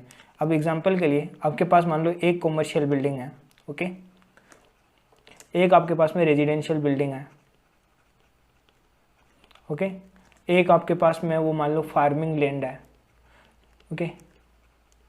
तो सी यहाँ पे तीनों का नेचर अलग अलग है, ओके। ये रेजिडेंशियल पर्पस, ये कॉमर्शियल पर्पस से यूज़ होनी है, ये रेजिडेंशियल पर्पस से यूज़ होगी और ये एग्रीकल्चर पर्पस से यूज़ होगी, तो तीनों का यूज़ अलग है। तो यहाँ पे बिकॉज ये दोनों बिल्डिंग है, तो ये नहीं कि बिल्डिंग है तो एक ही होगी, नहीं, बिल्डिंग में भी सेपरेट हो सकती है अगर उनका यूज़ और नेचर अलग अलग हो तो, समझ गए। और ये बहुत टाइप की हो सकती है। अगेन इंडिया सब कुछ कवर नहीं करता है, लेकिन वो आपको बेसिक गाइडेंस जरूर देता है कि आपको सब्सटेंस ओवर फॉर्म पे फोकस करना है। तो जहाँ पे इंडेक्स की गाइडेंस दे रखी है वो यूज़ कर लो, अदरवाइज आप अपने खुद के बेसिस पे कि क्या उनका जनरल पर्पस जो है मेरा वो सेम टाइप का है या नहीं है, वो आपको कंसिडर करना होगा। तो यहाँ पे जो है सेम ये आपको क्लास बनाना है और उन क्लास के ऊपर अब ये कर सकते हो कि आप कि कॉमर्शियल बिल्डिंग पे आप क्या करोगे, कॉमर्शियल बिल्डिंग पे आप क्या करना चाहते हो, आप रिवैल्यूएशन मॉडल फॉलो करना चाहते हो और इस पे कॉस्ट मॉडल करना चाहते हो, हाँ कर सकते हो, कोई दिक्कत नहीं है। ओके, कॉस्ट मॉडल में कैसे अकाउंटिंग करोगे, सबसे पहले कॉस्ट ले लोगे, ओके, उसमें से डेप्रिसिएशन रिड्यूस कर दोगे और उसमें से अगर फिर भी आपका कोई इम्पेयरमेंट हो जाता है किसी साल में तो वो भी रिड्यूस कर दो। ये आपकी क्या आ जाएगी, WDV आ जाएगी एसेट की, यानी कि क्लोजिंग वैल्यू आ जाएगी। वही अगर मैं बात करूँ रिवैल्यूएशन के ऊपर है, तो रिवैल्यूएशन की डेट के बाद में मान लो लास्ट रिवैल्यूएशन किया आपने, ओके, आपने एसेट खरीदी थी 5 साल पहले और लास्ट रिवैल्यूएशन किया था 1 साल पहले ही, तो उस दिन वैल्यू आ रही थी 15 लाख रुपए। तो 15 लाख रुपए से फिर आप यहाँ ये जो पीरियड है ना, इस पीरियड के बीच का ही डेप्रिसिएशन एंड अमाउंट और आप इम्पेयरमेंट लेस करोगे, समझ गए ना। ये नहीं कि आपको पूरा पीछे का करना है, क्या नहीं, आपको सिर्फ इस डेट से करना है। जबकि यहाँ पे क्या था कि जो ओरिजिनल कॉस्ट यहाँ पे थी ना, वहाँ से लेके यहाँ तक जिस दिन आप कैलकुलेट करो वहाँ तक का सारा रिड्यूस करना था। और इसमें क्या है, रिवैल्यूएशन मॉडल में क्लास जो आपने रिवैल्यूएशन किया ना, उसके बाद में अगर कोई इम्पेयरमेंट हुआ है या फिर आपने कोई डेप्रिसिएशन रिकॉग्नाइज करना है तो वो ही रिड्यूस होगा और ये आपकी WDV आ जाएगी यहाँ पे, समझ गए। फेयर वैल्यू है वो आप क्या करोगे, कैलकुलेट करोगे यूजिंग डिफरेंट वैल्यूएशन टेक्निक, जैसे कि डिस्काउंटेड कैश फ्लो के थ्रू या फिर एक्सपेक्टेड सर्वे मेथड से। और ये अपन इंडेक्स 113 के अंदर भी देख लेंगे कि फेयर वैल्यू को कैसे कैलकुलेट करना है। नॉर्मली यही होता है कि जो भी आपको फ्यूचर में बेनिफिट मिलने वाले हैं उन सबको प्रेजेंट वैल्यू पे लेके आ जाओ। ये होगी डिस्काउंटेड कैश फ्लो टेक्निक, या फिर आपने सर्वे करा लिया कि लगभग कितना बेनिफिट मिलता है तो उसके बेसिस पे भी आप कर सकते हो। ये जो फेयर वैल्यू है वो रेगुलर फ्रीक्वेंसी पे कैलकुलेट करोगे, यह 2 से 3 साल भी हो सकते हैं। एंड अगेन ये हाईली वॉलेटाइल हो सकते हैं, तो फ्रीक्वेंसी है वो एनुअल भी हो सकती है। एंड जो फेयर वैल्यू है वो रिक्वायर्ड नहीं है to calculate at the year end, यह आप किसी भी डेट पे कैलकुलेट कर सकते हो, लेकिन कंडीशन क्या है, आप फिर अगले साल या फिर जब भी रिवैल्यू करो तो आप उसी पीरियड के बीच में करो। लाइक इस बार आप जनवरी में कैलकुलेट करा रहे हो तो जरूरी नहीं है कि आप अगले साल भी जनवरी में कराओ, लेकिन ये एक्सपेक्ट किया जाता है आपसे कि फिर आप जनवरी में ही करा लो ताकि एक ट्रू पिक्चर रिफ्लेक्ट हो, समझ गए। ओके, ये तो था हमारा किसकी बात की है अपन ने। सी एक बार मैं वापस से आपको पूरा दिखाता हूँ कि अपन क्या क्या पढ़ के आ गया। अपन ने सबसे पहले इंडेक्स 16 चालू करा, वहाँ पे PPE का मीनिंग समझा, PPE में बियरर प्लांट भी आता है। अगेन ये जो स्टैंडर्ड है वो डेप्रिसिएशन इन सब पे भी अप्लाई होता है। PPE का मीनिंग क्या है, क्या क्या चीज़ें इसमें कवर्ड है, सिग्निफिकेंट पार्ट क्या होता है, इनेबलर एसेट क्या होती है, स्प्लिट कैसे करेंगे टेंजिबल इंटेंजिबल को, रिकॉग्निशन कैसे करने वाले हैं उसका, फ्यूचर इकोनॉमिक बेनिफिट अगर प्रोबेबल है, एंड कॉस्ट रिलायबली मेजरेबल है तो। उसके बाद में हमने देखा कि इनेबलर PPE का ट्रीटमेंट क्या है, ओके, वहाँ पे सेफ्टी इक्विपमेंट्स का और रोड्स का अपन ने ट्रीटमेंट देखा। देन कंपोनेंट बेस्ड अकाउंटिंग के ऊपर आए, वहाँ पे कंपोनेंट को कैसे अलग अलग करना है और उसकी अकाउंटिंग करनी है, रिप्लेसमेंट हो जाए तो कैसे अकाउंटिंग करनी है, इंस्पेक्शन कॉस्ट का ट्रीटमेंट क्या होता है, कोई भी कंपोनेंट रिप्लेस होता है तो कैसे रिकॉग्नाइज करेंगे, मेजरमेंट कैसे करेंगे पीपी का, इनिशियली कैसे करेंगे, और अभी अपन ने सब्सिक्वेंट भी ख़त्म कर लिया है कि सब्सिक्वेंट इम्पेयरमेंट कैसे करेंगे, क्या कॉस्ट का पार्ट होता है क्या नहीं होता है, अकाउंटिंग कैसे होने वाली है। ओके, उसके बाद में आया अपना, उसके बाद में क्या आया अपना ये वाला पॉइंट कि रिवैल्यूएशन अगर आपने किया है तो रिवैल्यूएशन का अकाउंटिंग ट्रीटमेंट क्या रहने वाला है। सी देखो दो मेथड हो सकते हैं यहाँ पे, मैं आपको क्लियरली पहले बोल देता हूँ। रिवैल्यूएशन जब आप करते हो ना तो आपके पास में दो मेथड है डेप्रिसिएशन की अकाउंटिंग करने के। क्या, पहला तो एक तो है ग्रॉस मेथड और एक है आपके पास में नेट मेथड। सबसे इजी रहता है नेट मेथड, मतलब कि आपने कॉस्ट क्या की, एग्जांपल के लिए कॉस्ट आ रही है आपकी पीपी की 1 करोड़ रुपए, उस पर अभी तक का डेप्रिसिएशन आया है, एक्यूमुलेटेड डेप्रिसिएशन है 50 लाख का, तो अभी WDV कितनी आई 50 लाख। आपने इसकी फेयर वैल्यू लेके आए 70 लाख रुपए, तो आपने कहा 20 लाख का यहाँ पे रिवैल्यूएशन गेन आ गया। ये कौन सा मेथड है, नेट मेथड, क्योंकि यहाँ पे मैंने नेट से कंपेयर किया है फेयर वैल्यू को, ये वाली नेट से कंपेयर किया। लेकिन एक होता है ग्रॉस मेथड। ग्रॉस मेथड में क्या होता है, सी अपन को कॉस्ट थी 1 करोड़ सेम रहेगी, एक्यूमुलेटेड डेप्रिसिएशन 50 लाख रहेगा, लेकिन ये क्या है हर साल राइट ऑफ नहीं हो रहा है असेट के अंदर, ये एक्यूमुलेटेड डेप्रिसिएशन का अलग से लेजर आ रहा है आपकी बैलेंस शीट में, और ये पीपी अलग से आपको 1 करोड़ दिख रही है, समझ गए।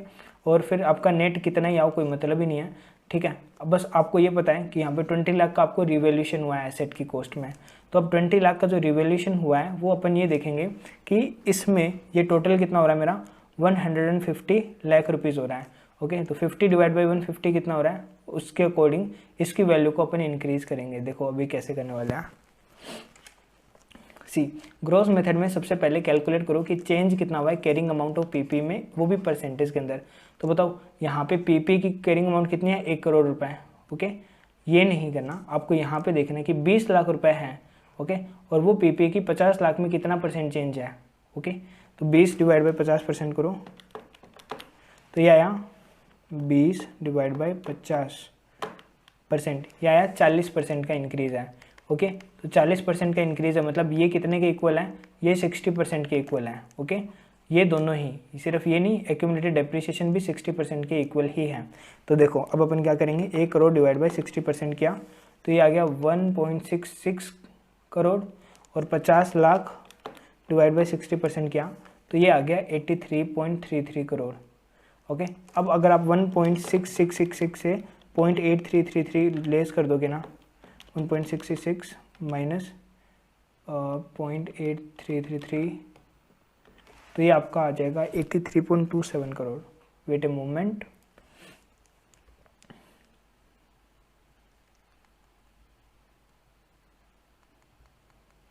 मैं आपको इसका इक्वेशन साथ में दिखा देता हूँ, ये जरूरी भी है। पेज नंबर 187 पे है।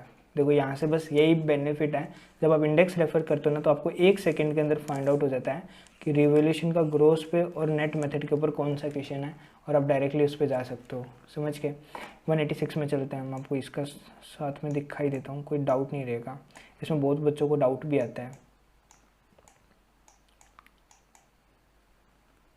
क्वेश्चन में भी मैं इसको वीडियो में अलग से डाल दूंगा, एक बार के लिए बस समझ लो। सी एकदम एक्यूरेट है ना, 186 पेज नंबर, और ये जुपिटर लिमिटेड, और ये रिवैल्यूएशन ग्रॉस और नेट मेथड। सी जुपिटर लिमिटेड का एक आइटम है पीपी का, जिसकी इनिशियल कॉस्ट है 1 करोड़, मान लो 1 लाख है।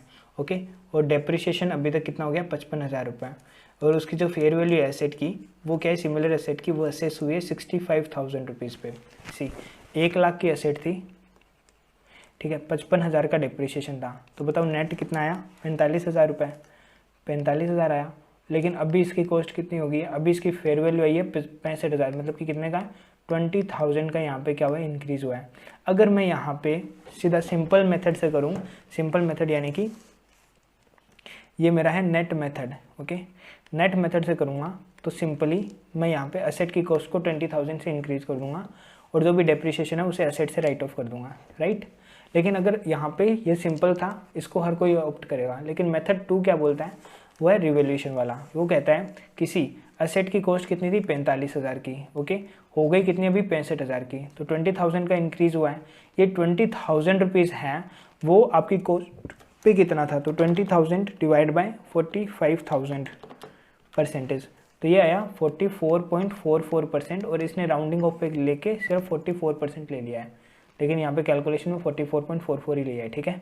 तो 44.44% आ गया। तो सी ये कहता है कि अब असेट की जितनी भी कॉस्ट थी ना, अब असेट की कॉस्ट को भी, और जो आपका ये वैल्यू था एक्यूमुलेटेड डेप्रिसिएशन, इसको डायरेक्टली 44.44 से पढ़ लाना है। मेरा वो जो मैंने आपको करके दिखाया ना, वो भी एकदम सही था, ओके। बस मैंने कर क्या दिया था यहाँ पे, सिंपली मैंने यहाँ पे आपका उसको 60% कंसिडर कर लिया था, जबकि वो मेरे को क्या करना था, सिंपली 40% से इंक्रीज करना था, ओके। तो यहाँ पे 45,000 प्लस 44% किया, तो ये आ गया 64,800, सॉरी यहाँ पे 45,000 नहीं लेना, अब अपन को किस पे जाना है, जो ग्रोस कॉस्ट थी ना उसके ऊपर जाना है। तो ग्रोस वैल्यू कितनी थी, 1,00,000 रुपये की इंटू 44%, यानी कि ये 44,444 आ गया, और वो आ रहा था 55,000 का डेप्रिसिएशन इंटू 44%, तो ये 24,444 आ गया। तो 44,440 और 44, और इससे ये डेबिट हुआ, तो बैलेंस 20,000 का ही बचा, जो कि सरप्लस, जो कि डिवैल्यूएशन ही है, okay. This is what the method second is. अब आपको ये भी समझ आ गया होगा, साथ में मैंने आपको क्वेश्चन भी करा दिया है, ओके। अब अपन चलते हैं वापस से ऊपर। यहाँ पे देखो मैंने सेम एग्जांपल था, बस मैंने क्या किया कि यहाँ पे 40% आ रहा था ना, यहाँ पे मैंने क्या कहा, मैंने ये कंसीडर कर लिया कि ये 1,60,00,000 के इक्वल हो, तो उससे अमाउंट डिफर हो गया। तो 1 करोड़ में भी 40% ऐड कर दो, यहाँ पे भी 40% ऐड कर दो, तो ये जो डिफरेंस आएगा फिर वो आपका कितना आएगा, टोटल इसकी जो वैल्यू है ना एसेट की 70 लाख इसके अकॉर्डिंग आएगा, और 20 लाख का यहाँ पे आपका वो गेन आएगा, समझ गए। अब चलते अपन, और ग्रोस मेथड हो गया हमारा, ओके, और नेट मेथड भी हो गया, इसके अकाउंटिंग भी देख ली, अब तो क्वेश्चन भी देख लिया। सी अब यहाँ पे ये पॉइंट पढ़ो, रिवैल्यूएशन रिजर्व है वो रिकॉग्नाइज नहीं किया जाएगा पीएनएल अकाउंट में, मतलब रिवैल्यूएशन रिजर्व का जो बैलेंस है ना वो पीएनएल में नहीं जाएगा व्हेन पीपी सोल्ड, जब पीपी सोल्ड हो जाती है। यह ट्रांसफर किस में होगा, रिटेन अर्निंग में होगा, अपॉन सेल ऑफ असेट, जब आप असेट को सेल कर दोगे ना, तो आप इसे कहाँ ट्रांसफर करोगे, डायरेक्टली रिटेन अर्निंग के अंदर ट्रांसफर करोगे, समझ गए। When ever PP is revalued, जब भी आप पीपी को रिवैल्यू करोगे, देन डेप्रिसिएशन चेंज जो हुआ है इन पीएनएल वो भी रिवैल्यूड अमाउंट का होगा।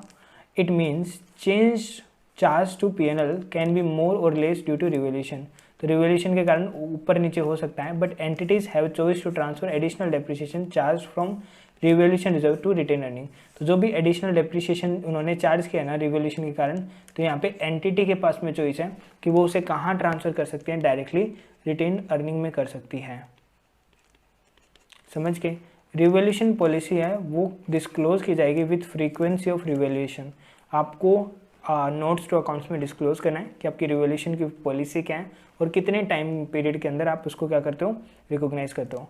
अगर कोई भी एंटिटी चेंज कर लेती है अपनी पॉलिसी को कॉस्ट मॉडल से रिवैल्यूएशन मॉडल में इनिशियली, देन जो भी चेंजेस आएंगे वो चेंज इन अकाउंटिंग पॉलिसी होंगे, लेकिन ये जो चेंज है वो प्रोस्पेक्टिव बेसिस पे अकाउंट फॉर होंगे, ना कि रेट्रोस्पेक्टिव पे। तो ये चीज़ हमेशा ध्यान रखना है। अगेन हमारे पास में कॉस्ट मॉडल और रिवैल्यूएशन मॉडल की चॉइस होती है, और ये हमेशा अकाउंटिंग पॉलिसीज में चेंज होगा, ओके, अगर आप चेंज करते हो तो। लेकिन स्पेसिफिकली इंडेस में बोला है, इंडिया 16 आपको क्लियरली बोल रहा है कि ये वाला जो चेंज है वो हमेशा आपको प्रोस्पेक्टिव बेसिस पे रिकॉग्नाइज करना है, ना कि रेट्रोस्पेक्टिव बेसिस पे, ओके। अब देखो रिवैल्यूएशन का इफेक्ट क्या आएगा, अगर आपने फर्स्ट टाइम रिवैल्यू किया था और गेन हुआ तो आप उसे रिवैल्यूएशन रिजर्व में ट्रांसफर कर दोगे। ये कहाँ होता है वैसे, पीएनएल के अंदर। पीएनएल के अंदर जो ओसीआई वाला पार्ट होता है ना, ये नीचे वाला 2 डब्बे होते हैं पीएनएल में, ये तो पीएनएल का पार्ट है, ये ओसीआई का, तो ये ओसीआई में यहाँ पे दिखता है बाय रिवैल्यूएशन रिजर्व, ओके, और यहाँ पे अमाउंट आ जाएगी। तो फर्स्ट टाइम रिवैल्यूएशन में आप यहीं पे लेके आओगे। दोस्त अगर पहले टाइम में लॉस होता है तो फिर आपने यहाँ दिखाया होगा, बिकॉज ये क्या है, इम्पेयरमेंट लॉस, सॉरी इधर नहीं आएगा, ये क्रेडिट साइड है, तो यहाँ पे आ गया इम्पेयरमेंट लॉस के नाम से इतना रुपए, ओके। अब अगेन सेकेंड टाइम, ये तो क्या था, फर्स्ट टाइम रिवैल्यू किया था तब, अगर सब्सिक्वेंट होता है, ओके, और लॉस होता है, तो लॉस होता है तो अपन को ये देखना है कि पहले लॉस था या गेन था। पहले लॉस था तो कोई दिक्कत ही नहीं है, कहाँ करो, इम्पेयरमेंट लॉस अगेन। लेकिन पहले गेन था तो पहले क्या था, गेन था, और अब क्या है, लॉस है, तो जितना हमने ऑलरेडी इसमें आरआर में रिकॉग्नाइज कर रखा है ना, वो वाला क्या करेंगे, इससे सेट ऑफ करेंगे, और जो बैलेंस बचा हुआ है वो वाला काम कर देंगे, P&L में डाल देंगे। ओके, अब अगर सब्सिक्वेंट में गेन हुआ तो रिटेन, अगर पहले भी गेन था तो RR में ही जाएगा, लेकिन पहले लॉस था तो अपन ने P&L में डाला होगा, तो उतनी अमाउंट का RR जो भी है ना, फर्दर लॉस इन P&L, वो P&L में ट्रांसफ़र कर दो। अब सी, यहाँ पे अपना रिवैल्यूएशन रिजर्व का कॉन्सेप्ट भी खत्म हुआ। अब बात करते हैं डेप्रिसिएशन की। डेप्रिसिएशन बोले तो एक सिस्टमेटिक अलोकेशन है डेप्रिशिएबल अमाउंट का over the useful life of asset. ये आपको भी पता है, मेरे को बताने की जरूरत नहीं है कि सिस्टमेटिक अलोकेशन बोले तो कि एक वे के अंदर इस तरह से अपन एसेट को अलोकेट करें ताकि वो उसका पैटर्न ऑफ कंजम्पशन दिखाए। पैटर्न ऑफ कंजम्पशन का मतलब क्या है कि अपन उसका जितना नींबू निचोने वाले हैं ना, वो उतना नींबू निचोया हुआ दिखाए आपको, सिंपल भाषा में। तो इंडिया 16 क्या बोलता है, ये स्पेसिफाई नहीं करता है कोई भी पर्टिकुलर मेथड को जो आप अप्लाई कर रहे हो। ओके, जनरली सिस्टमेटिक अलोकेशन है वो SLM मेथड, WDV से, या फिर यूनिट ऑफ प्रोडक्शन मेथड। तो ये 3 मेथड है वो इंडियस बोलता है कि इनसे आप निकाल सकते हो, लेकिन ये आपका रिफ्लेक्ट करना चाहिए ट्रू पिक्चर को कि एक्चुअली आप असेट को कितना कंज्यूम कर रहे हो, आखिर आप उस असेट को कितना निचोड़ रहे हो। ओके, वो आपका दिखना चाहिए। पहले साल के अंदर आप उसे 24 घंटे चला रहे हो, दूसरे साल में सिर्फ आप उसे 6 घंटे चला रहे हो, तो इक्वल डेप्रिसिएशन देना सही बात है क्या? नहीं है। पहले साल तो आपने उसका पूरा नींबू निचोड़ लिया, ओके, अगले साल उसको यूज़ में कुछ ज़्यादा लिया नहीं, तो पहले साल में ज़्यादा डेप्रिसिएशन आना चाहिए, दूसरे साल में कम आना चाहिए। ये इंडियस बोलता है, लेकिन अगर आप डिटरमाइन नहीं कर पाते तो SLM बेसिस पे रिकॉग्नाइज कर दो। लेकिन यहाँ पे ये इसका मतलब ये नहीं है कि आप सेल से कर लोगे कि पहले साल मेरी सेल ज़्यादा थी तो वो नहीं, यहाँ पे प्रोडक्शन मेन इंपॉर्टेंट है। प्रोडक्शन के बेसिस पे करो तो फिर भी समझ आता है, वो अपना यूनिट ऑफ प्रोडक्शन मेथड में भी आ जाता है। वैसे डेप्रिसिएशन है वो कंपोनेंट पे भी कैलकुलेट किया जाएगा जब वो रेडी टू यूज़ हो। ओके, इनकम टैक्स में पुट टू यूज़ का कॉन्सेप्ट आता है, एंड अपना जो FR है वहाँ पे रेडी टू यूज़ का कॉन्सेप्ट आता है। डेप्रिशिएबल अमाउंट मतलब कि एक PP की अमाउंट जो कि बुक्स के अंदर है, लेस एस्टिमेटेड रेजिडुअल वैल्यू, की जो भी रेजिडुअल वैल्यू एस्टिमेटेड है वो आप उसमें से रिड्यूस कर दो। जो भी एस्टिमेट है मैनेजमेंट के वो बेस्ड ऑन करंट प्राइसेस के ऊपर है, कोई दिक्कत नहीं है। यूजफुल लाइफ है वो कैलकुलेट की जाएगी मैनेजमेंट के द्वारा, और अगेन ये based on the consumption of asset होगी, लोकल लॉस ऑब्सोलेसेंस के अकॉर्डिंग। एंड जो भी यूजफुल लाइफ है वो एनुअल बेसिस पे जनरली कंपनी डिटरमाइन करेगी। अगेन कोई चेंज आ जाता है तो वो उसको प्रोस्पेक्टिव बेसिस पे अकाउंट फॉर करेगी। इसके क्वेश्चन करेंगे तब सब समझ आ जाएगा। ओके, तो यहाँ पे मैंने लगभग आपको इंडेक्स कवर करा दिया है, और लगभग कितना टाइम लगा मुझे इसमें, 1 घंटा 11 मिनट, जबकि मैंने बहुत ज़्यादा डिटेल में, मतलब जैसा आपका रेगुलर लेक्चर होता है ना वैसे ही कराया। अभी इसके क्वेश्चन और डिस्कस करने आपसे, इसके बाद में ये वाला टॉपिक तो आपका बहुत अच्छे से हो गया। मतलब अगर ये वीडियो आपने अच्छे से देखे ना तो कोई दिक्कत ही नहीं आएगी आपको। सी, अब मैं आपको दिखाता हूँ कि स्टडी मटेरियल के अंदर क्या क्या चीज़ें कवर की गई हैं। सी, यहाँ पे है सबसे पहले PPE का नाम, प्रॉपर्टी प्लांट एंड इक्विपमेंट, कितने पेजेस का, ये 52 पेजेस का पूरा PDF है। सी, यहाँ पे हमें सबसे पहले इन ICAI जो चाहता है कि आप इसका ऑब्जेक्टिव समझो एंड स्कोप समझो स्टैंडर्ड का, फिर PPE की डेफिनेशन क्या होती है, बियरर प्लांट की डेफिनेशन क्या होती है, ओके, एंटिटी स्पेसिफिक वैल्यूज़ क्या होती है, and depreciable amount and useful life क्या है, वो आपको यहाँ पे समझना है। कोई बात नहीं भाई, समझेंगे, सब समझेंगे।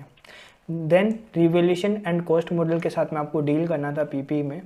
ओके, इसका न्यूक्लियर लिमिटेड वाला क्वेश्चंस भी है, वो अपन करेंगे, वो बस सबसे शानदार क्वेश्चन है इसका। और एक कॉस्ट कैलकुलेट करने का और है, वो TYK का शायद क्वेश्चन नंबर 6 या 7 है, वो भी अच्छा क्वेश्चन है। तो 2 मेन अच्छे क्वेश्चन है, बाकी सब एकदम इजी क्वेश्चन है।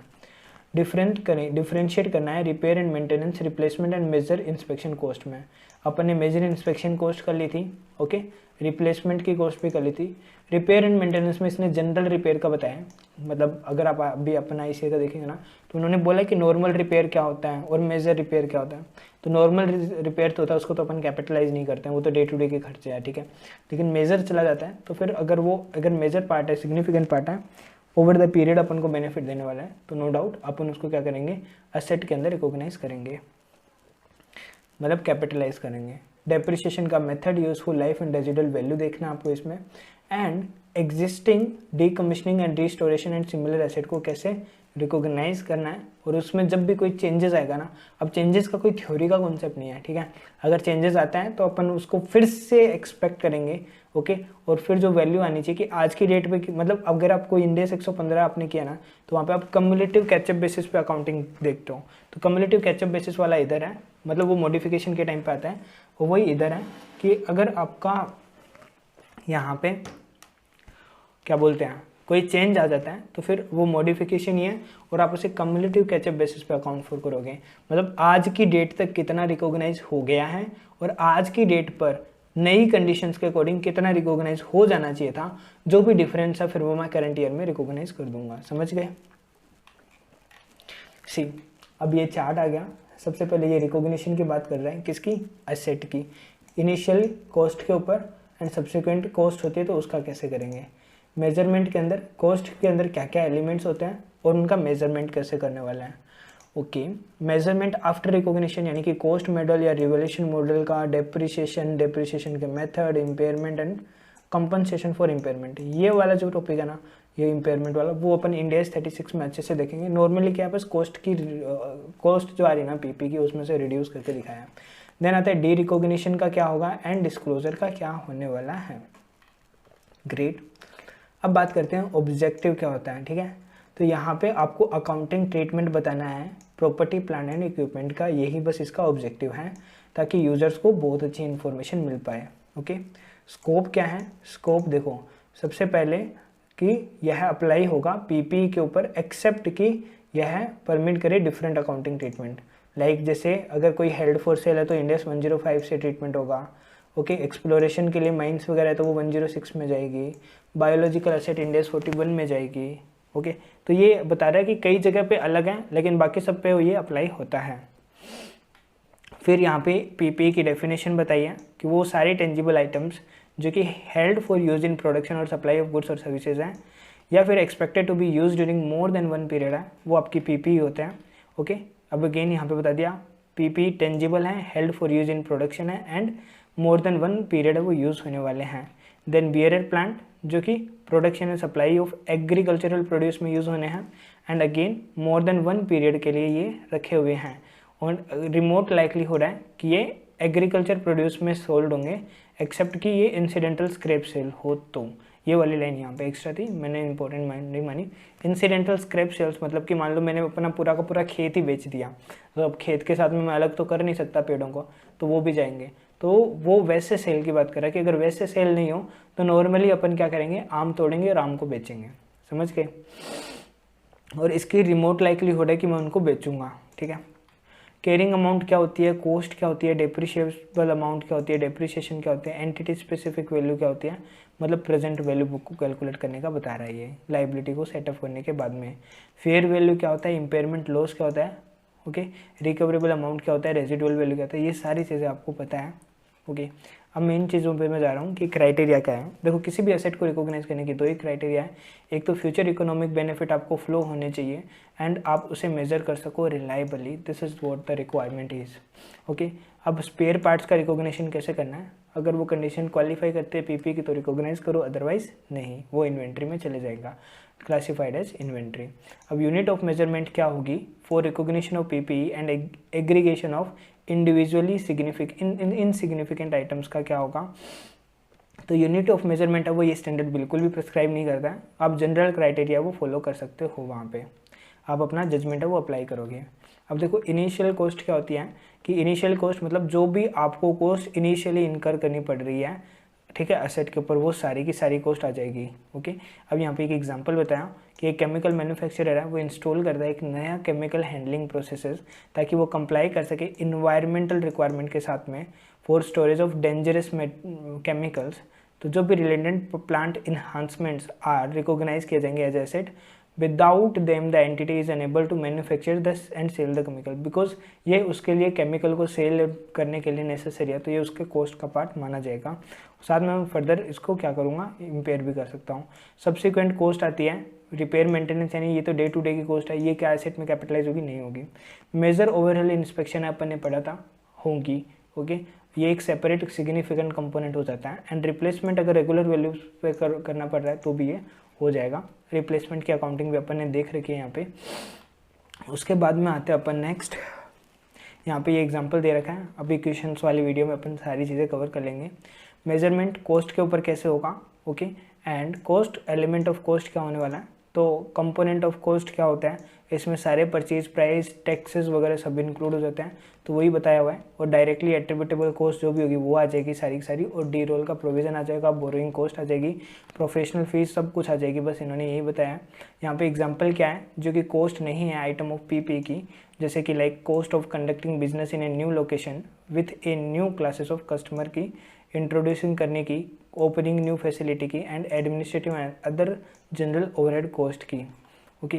तो ये सारों को अलग अलग बता रखा है डिटेल में। ये सारे अपन एक तरह से सारे देख चुके हैं अभी तक।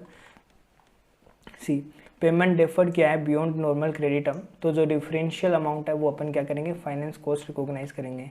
सी यहाँ पे पीपी को डेबिट कितने से किया है, सिर्फ 95 लाख से, जबकि कितने में खरीदी थी, यहाँ पे 1 करोड़ के अंदर पूरी खरीदी थी, तो 5 लाख कहाँ चला गया, वो over the period finance cost recognise हो जाएगा। सी 3,30,530 इंटरेस्ट एक्सपेंस रिकॉग्नाइज हो गया, and 169,467 interest expense to bank हो गया, जो कि हमने फाइनेंस कॉस्ट रिकॉग्नाइज कर ली। ये पीपी के कॉस्ट का पार्ट नहीं है, ओके। अगर आपने एक्सचेंज में ली है तो एक्सचेंज के अंदर देखो, यहाँ पे इन्होंने बोल दिया अगर आप पीपी का एक्सचेंज करते हो नॉन मॉनेटरी कंसिडरेशन के साथ में या फिर कॉम्बिनेशन के साथ में, तो जो कॉस्ट होगी ना पीपी की वो फेयर वैल्यू होगी, अगर एंटिटी उसको इमीडिएटली डी रिकॉग्नाइज नहीं करेगी एसेट गिवन अप को, ओके। एंड अगेन फिर आगे पूरी वही एक्सचेंज वाली महान कथाएं यहाँ पे दे रखी है। उसके बाद में आफ्टर रिकॉग्निशन कैसे आप मेजरमेंट करोगे, यानी कि ये सब्सिक्वेंट रिकॉग्निशन की बात कर रहा है। अल्टरनेटिव बेसिस क्या है जो कि अवेलेबल है मेजरमेंट के लिए आफ्टर रिकॉग्निशन के, ओके। कॉस्ट मॉडल पे आप जा सकते हो, जिसमें से cost minus depreciation minus impairment loss, ये आपकी कैरिंग अमाउंट आ जाएगी। रिवैल्यूएशन में ये दोनों ही आएंगे, लेकिन ये सब्सिक्वेंट वर्ड यूज़ हुआ है। सब्सिक्वेंट बोले तो लास्ट जब आपने रिवैल्यू किया होगा उसके बाद में कितना एक्यूमुलेटेड डेप्रिसिएशन है और उसके बाद में एक्यूमुलेटेड इम्पेयरमेंट लॉस कितना है, वो वाला कंसिडर करके। फ्रीक्वेंसी ऑफ रिवैल्यूएशन क्या रहने वाली है वो यहाँ पे दे रखी है, वो आपको डिस्क्लोज करना है नोट्स टू अकाउंट्स में। Accumulated depreciation at the date of revaluation, जब आपने रिवैल्यूएशन किया उस दिन एक्यूमुलेटेड डेप्रिसिएशन कितना आ रहा है। सी यहाँ पे सारी रीस्टेटमेंट अप्रोच और एलिमिनेशन अप्रोच और रीस्टेटमेंट अप्रोच यहाँ पे फॉलो किया। अगेन क्वेश्चन के टाइम में मैं आपको सारा बता दूंगा। ये रिवैल्यूएशन है वो इंटायर क्लास ऑफ एसेट के लिए किया जाएगा, ओके, कोई दिक्कत नहीं है। उसके बाद में अगर सरप्लस या डेफिसिट आएगा तो वो मैं क्या कर दूंगा, डायरेक्टली रिटेन अर्निंग में ट्रांसफ़र कर दूंगा। सी अब इन्होंने इसका वही बना दिया जो चार्ट मैंने आपसे डिस्कस किया था। अगर आप फर्स्ट टाइम रिवैल्यू करते हो और आपको गेन होता है या फिर लॉस होता है, ठीक है, गेन होता है तो आरआर में ट्रांसफ़र कर दो, और नहीं होता तो रिवैल्यूएशन ये आपका किस में चला गया, पीएनएल में चला जाएगा। सेम पूरा चार्ट यहाँ पे बता रखा आपको, सब कुछ बता रखा मैंने आपको अभी तक। डेप्रिसिएशन की बात करता है, डेप्रिसिएशन बोले तो डेप्रिसिएशन को कैसे सिस्टमेटिक बेसिस में over the useful life charge करना है। इसके पास में आपके तीनों मेथड आते हैं। प्रोडक्शन ऑफ यूनिट मेथड आता है आपका, देन आता है आपका SLM, दूसरा आता है आपका WDV। तो ये 3 मेथड आप यूज़ करते हो। रेजिडुअल वैल्यू क्या होती है, रेजिडुअल वैल्यू यानी कि स्क्रैप वैल्यू, जो भी आपको लास्ट में जो भी मिलेगी एसेट को बेचने पे वो आपकी रेजिडुअल वैल्यू बच जाती है। डेप्रिसिएशन का कमेंसमेंट आप तब चालू कर दोगे जब ये अवेलेबल फॉर यूज़ है या फिर रेडी फॉर यूज़ है। इनकम टैक्स में अपन यहाँ पे पुट टू यूज़ कंसिडर करते हैं। सीसेशन कब होगा डेप्रिसिएशन का, डेप्रिसिएशन तब हम बंद कर देंगे जब या तो एसेट डी रिकॉग्नाइज हो गई है या फिर हमने उसे क्लासीफाई कर दिया है as held for sale as per Ind AS 105 के अकॉर्डिंग। ये वाला टॉपिक मेरे नोट्स में नहीं था तो ये वाला यहाँ से एक बार मैंने आपको बता दिया है। Factors affecting the useful life, कौन कौन से फैक्टर्स अफेक्ट करते हैं कि एक्सपेक्टेड यूजेस क्या है, फिजिकल वियर एंड टेयर क्या आ रहा है उस असेट का, टेक्निकल और कमर्शियल ऑब्सोलेसेंस क्या है, मतलब मैंने कोई असेट लेके रिकॉग्नाइज किया है, चूँकि खरीद के लाया, लेकिन कल ही मान लो कोई टेक्नोलॉजी में इतना एडवांसमेंट आ गया कि मैं अब इस असेट का यूज़ करूँ तो भी कोई मतलब वाली बात नहीं है, तो फिर अब मैं ऐसे, ये भी मेरा फैक्टर डिपेंड करता है उसकी डेप्रिसिएशन के ऊपर, ओके। और लीगल लिमिट्स वगैरह भी इम्पैक्ट करती है। एक एंटिटी की एसेट मैनेजमेंट पॉलिसी पे क्या इम्पैक्ट आएगा, जो भी यूजफुल लाइफ होगी ना एसेट की, वो एसेट की एक्सपेक्टेड यूटिलिटी होती है टू द एंटिटी, मतलब एक्चुअल में वो उसको कितने टाइम तक यूज़ करेगी वो उस चीज़ को इंडिकेट करती है, समझ के। डेप्रिसिएशन का मेथड क्या है, ये रिफ्लेक्ट करेगा the pattern in which the assets future economic benefit है वो expected to be consume by the entity है, और कोई भी चेंज आता है, ओके, FEB के अंदर एम्बॉडीड एन एसेट, तो मेथड जो है वो चेंज किया जाएगा to reflect the changed pattern, okay, as per Ind S 8 के अकॉर्डिंग। अब डेप्रिसिएशन मेथड में चेंज होता है तो अगेन ये रेट्रोस्पेक्टिव नहीं होगा, ये कहाँ से होगा, प्रोस्पेक्टिवली होगा। अगेन ये चेंज इन अकाउंटिंग पॉलिसी है, समझ गए? नहीं, ये चेंज इन अकाउंटिंग पॉलिसी नहीं है, क्योंकि हमने इंड एस 8 में पढ़ा था, ये चेंज इन अकाउंटिंग एस्टिमेट है। अगर मुझे ये, क्योंकि इंड एस बोलता है कि आप अगर स्टार्टिंग से यही सोच के चलो ना कि आप actual pattern of consumption book कर रहे हो, तो उस टाइम जब आपने मशीन को यूज़ किया तो आपको लगा होगा कि SLM is the better option. अब आपका ओपिनियन चेंज हुआ है तो वो पुराने डिसीजन को कोई इफेक्ट नहीं कर रहा, वो करंट डिसीजन को ही इम्पैक्ट करेगा। एंड करंट डिसीजन को अगर आपको इम्पैक्ट कर रहा है तो डजेंट मैटर, वो आपका प्रोस्पेक्टिव अकाउंट फॉर होगा। इसीलिए वो चेंज इन अकाउंटिंग एस्टिमेट है, नहीं कि change in accounting policy. Accounting policy कौन सा है, कॉस्ट मॉडल से रिवैल्यूएशन मॉडल या रिवैल्यूएशन से कॉस्ट मॉडल, वो चेंज है, वो आपका अकाउंटिंग पॉलिसी में चेंज है। अगेन स्टिल वो भी प्रोस्पेक्टिवली अकाउंट फॉर होगा, ओके। अगर फेयर वैल्यू आपकी कैरिंग अमाउंट से ज़्यादा है तो यही आपको बस बता रखा, कोई काम की चीज़ नहीं है। अब ये इम्पेयरमेंट वाला टॉपिक है, ये अपन इंड एस 36 के अंदर पढ़ेंगे अच्छे से, ओके। अब बात करते हैं डी रिकॉग्नाइज कब कर देंगे, जब डी रिकॉग्नाइज मतलब कि एसेट को रिकॉग्नाइज जब खरीदे थे तब। अब अगर हमने बेच दी, ओके, डिस्पोज कर दिया उसको, तो फिर हम उसको वैसे रिकॉग्नाइज करेंगे। या फिर second, no future economic benefit expect हो रहे हैं यूज़ या डिस्पोजल से। तो अब ये डिस्क्लोज़र है, ये खुद पढ़ लेना चाहे कि क्या क्या डिस्क्लोज़र करना पड़ता है। यहाँ पे आपका पूरा चैप्टर खत्म हो गया है, ये इलस्ट्रेशन है बस। 11, 12, 13 चलने वाले हैं कंटिन्यूसली। और इसके बाद में आपके पास में टॉपिक है चेंज इन एग्जिस्टिंग डी रोल की लाइबिलिटी का मैंने आपको बता ही दिया है कैसे आपको करना है, ओके। हाँ, लेकिन बस अब ये देख लो कि कब आपको ये अप्लाई करनी है गाइडेंस, ठीक है, कि अगर कोई चेंजेस होता है in the measurement of any existing liability में तो यहाँ पे तब, या फिर आपको रिकॉग्नाइज करनी है एज पर इंड एस 37 के अकॉर्डिंग तब, तो दोनों टाइम पे ये यूज़ होगी, ओके। चाहे वो इंड एस 16 हो या फिर आपका ROU एसेट इंड एस 116 में हो, ओके। कौन कौन से इशू एड्रेस किए गए हैं एंड अकाउंटिंग की गाइडेंस क्या है अपेंडिक्स ए इंड एस 16 के अकॉर्डिंग, कॉस्ट मॉडल में क्या होगा एंड रिवैल्यूएशन मॉडल में क्या होगा, ये वाला टॉपिक है ना मैं आपको वापस से पढ़ाऊंगा जब मैं न्यूक्लियर लिमिटेड वाला क्वेश्चन करूँगा ना, उससे पहले। ये पहले स्टडी मेट में शायद ही था, अभी ये नया उन्होंने डाल दिया था, तो इससे ना 2 क्वेश्चंस पूरे होने वाले हैं, ओके। तो वो वाले क्वेश्चंस अपन कर लेंगे। और अभी इसके साथ में देख लो बस यहाँ पे सिग्निफिकेंट डिफरेंसेस आ गए हैं इंड एस और AS के बीच में। यहाँ पे क्या था, इंड एस 16 है वो डील नहीं करता था हेल्ड फॉर सेल से, ओके, यानी कि इंड एस 105 आ गया इसके लिए, जबकि उसके लिए FAI इंड एस 10 ही डील करता था, ओके। और यहाँ पे स्ट्रिपिंग कॉस्ट जो है ना, production phase in a surface mines, तो उसका इंड एस 16 गाइडेंस देता है। अगेन मैं आपको एक चीज़ बताना चाहता हूँ कि इंड एस 16 है ना वो कंप्लीट कवरेज नहीं करता है। मतलब प्रोफेशनल के लिए इतनी मोटी बुक होगी इंड एस 16 की सिर्फ, जिसके अंदर अलग अलग चीज़ों पे अलग अलग है, तो हमें एक अच्छे से डिटेल ओवरव्यू मिल चुका है कैसे नॉर्मली करना होता है, लेकिन ये कंप्लीट नहीं है। जैसे स्ट्रिपिंग कॉस्ट है, अब अपने स्टडी मेट में ये कभी कहीं नहीं आया, लेकिन ये वाला जो है वो अगेन प्रैक्टिकल गाइडेंस में दिया हुआ है, तो इसने डिफरेंसेस में बता दिया है। इंड एस 10 था वो इसके बारे में कुछ नहीं बोलता था। अगेन फिर TYK के क्वेश्चन है, टोटल 7, 8, 9, 10, 11 क्वेश्चन है और 11, 12 एग्जाम्पल है। तो अपन ये सारे नेक्स्ट वीडियो के अंदर क्वेश्चन वाली में वीडियो में करते हैं। तो अभी के लिए tata bye bye. Again video पसंद आई है, लाइक शेयर सब्सक्राइब जो करना यार करो, कमेंट तो ज़रूर करो यार, पता है कितना इंस्पिरेशन मिलता है। तो अभी के लिए bye bye. 1 hour and 27 minutes हो गए, so bye bye, take care.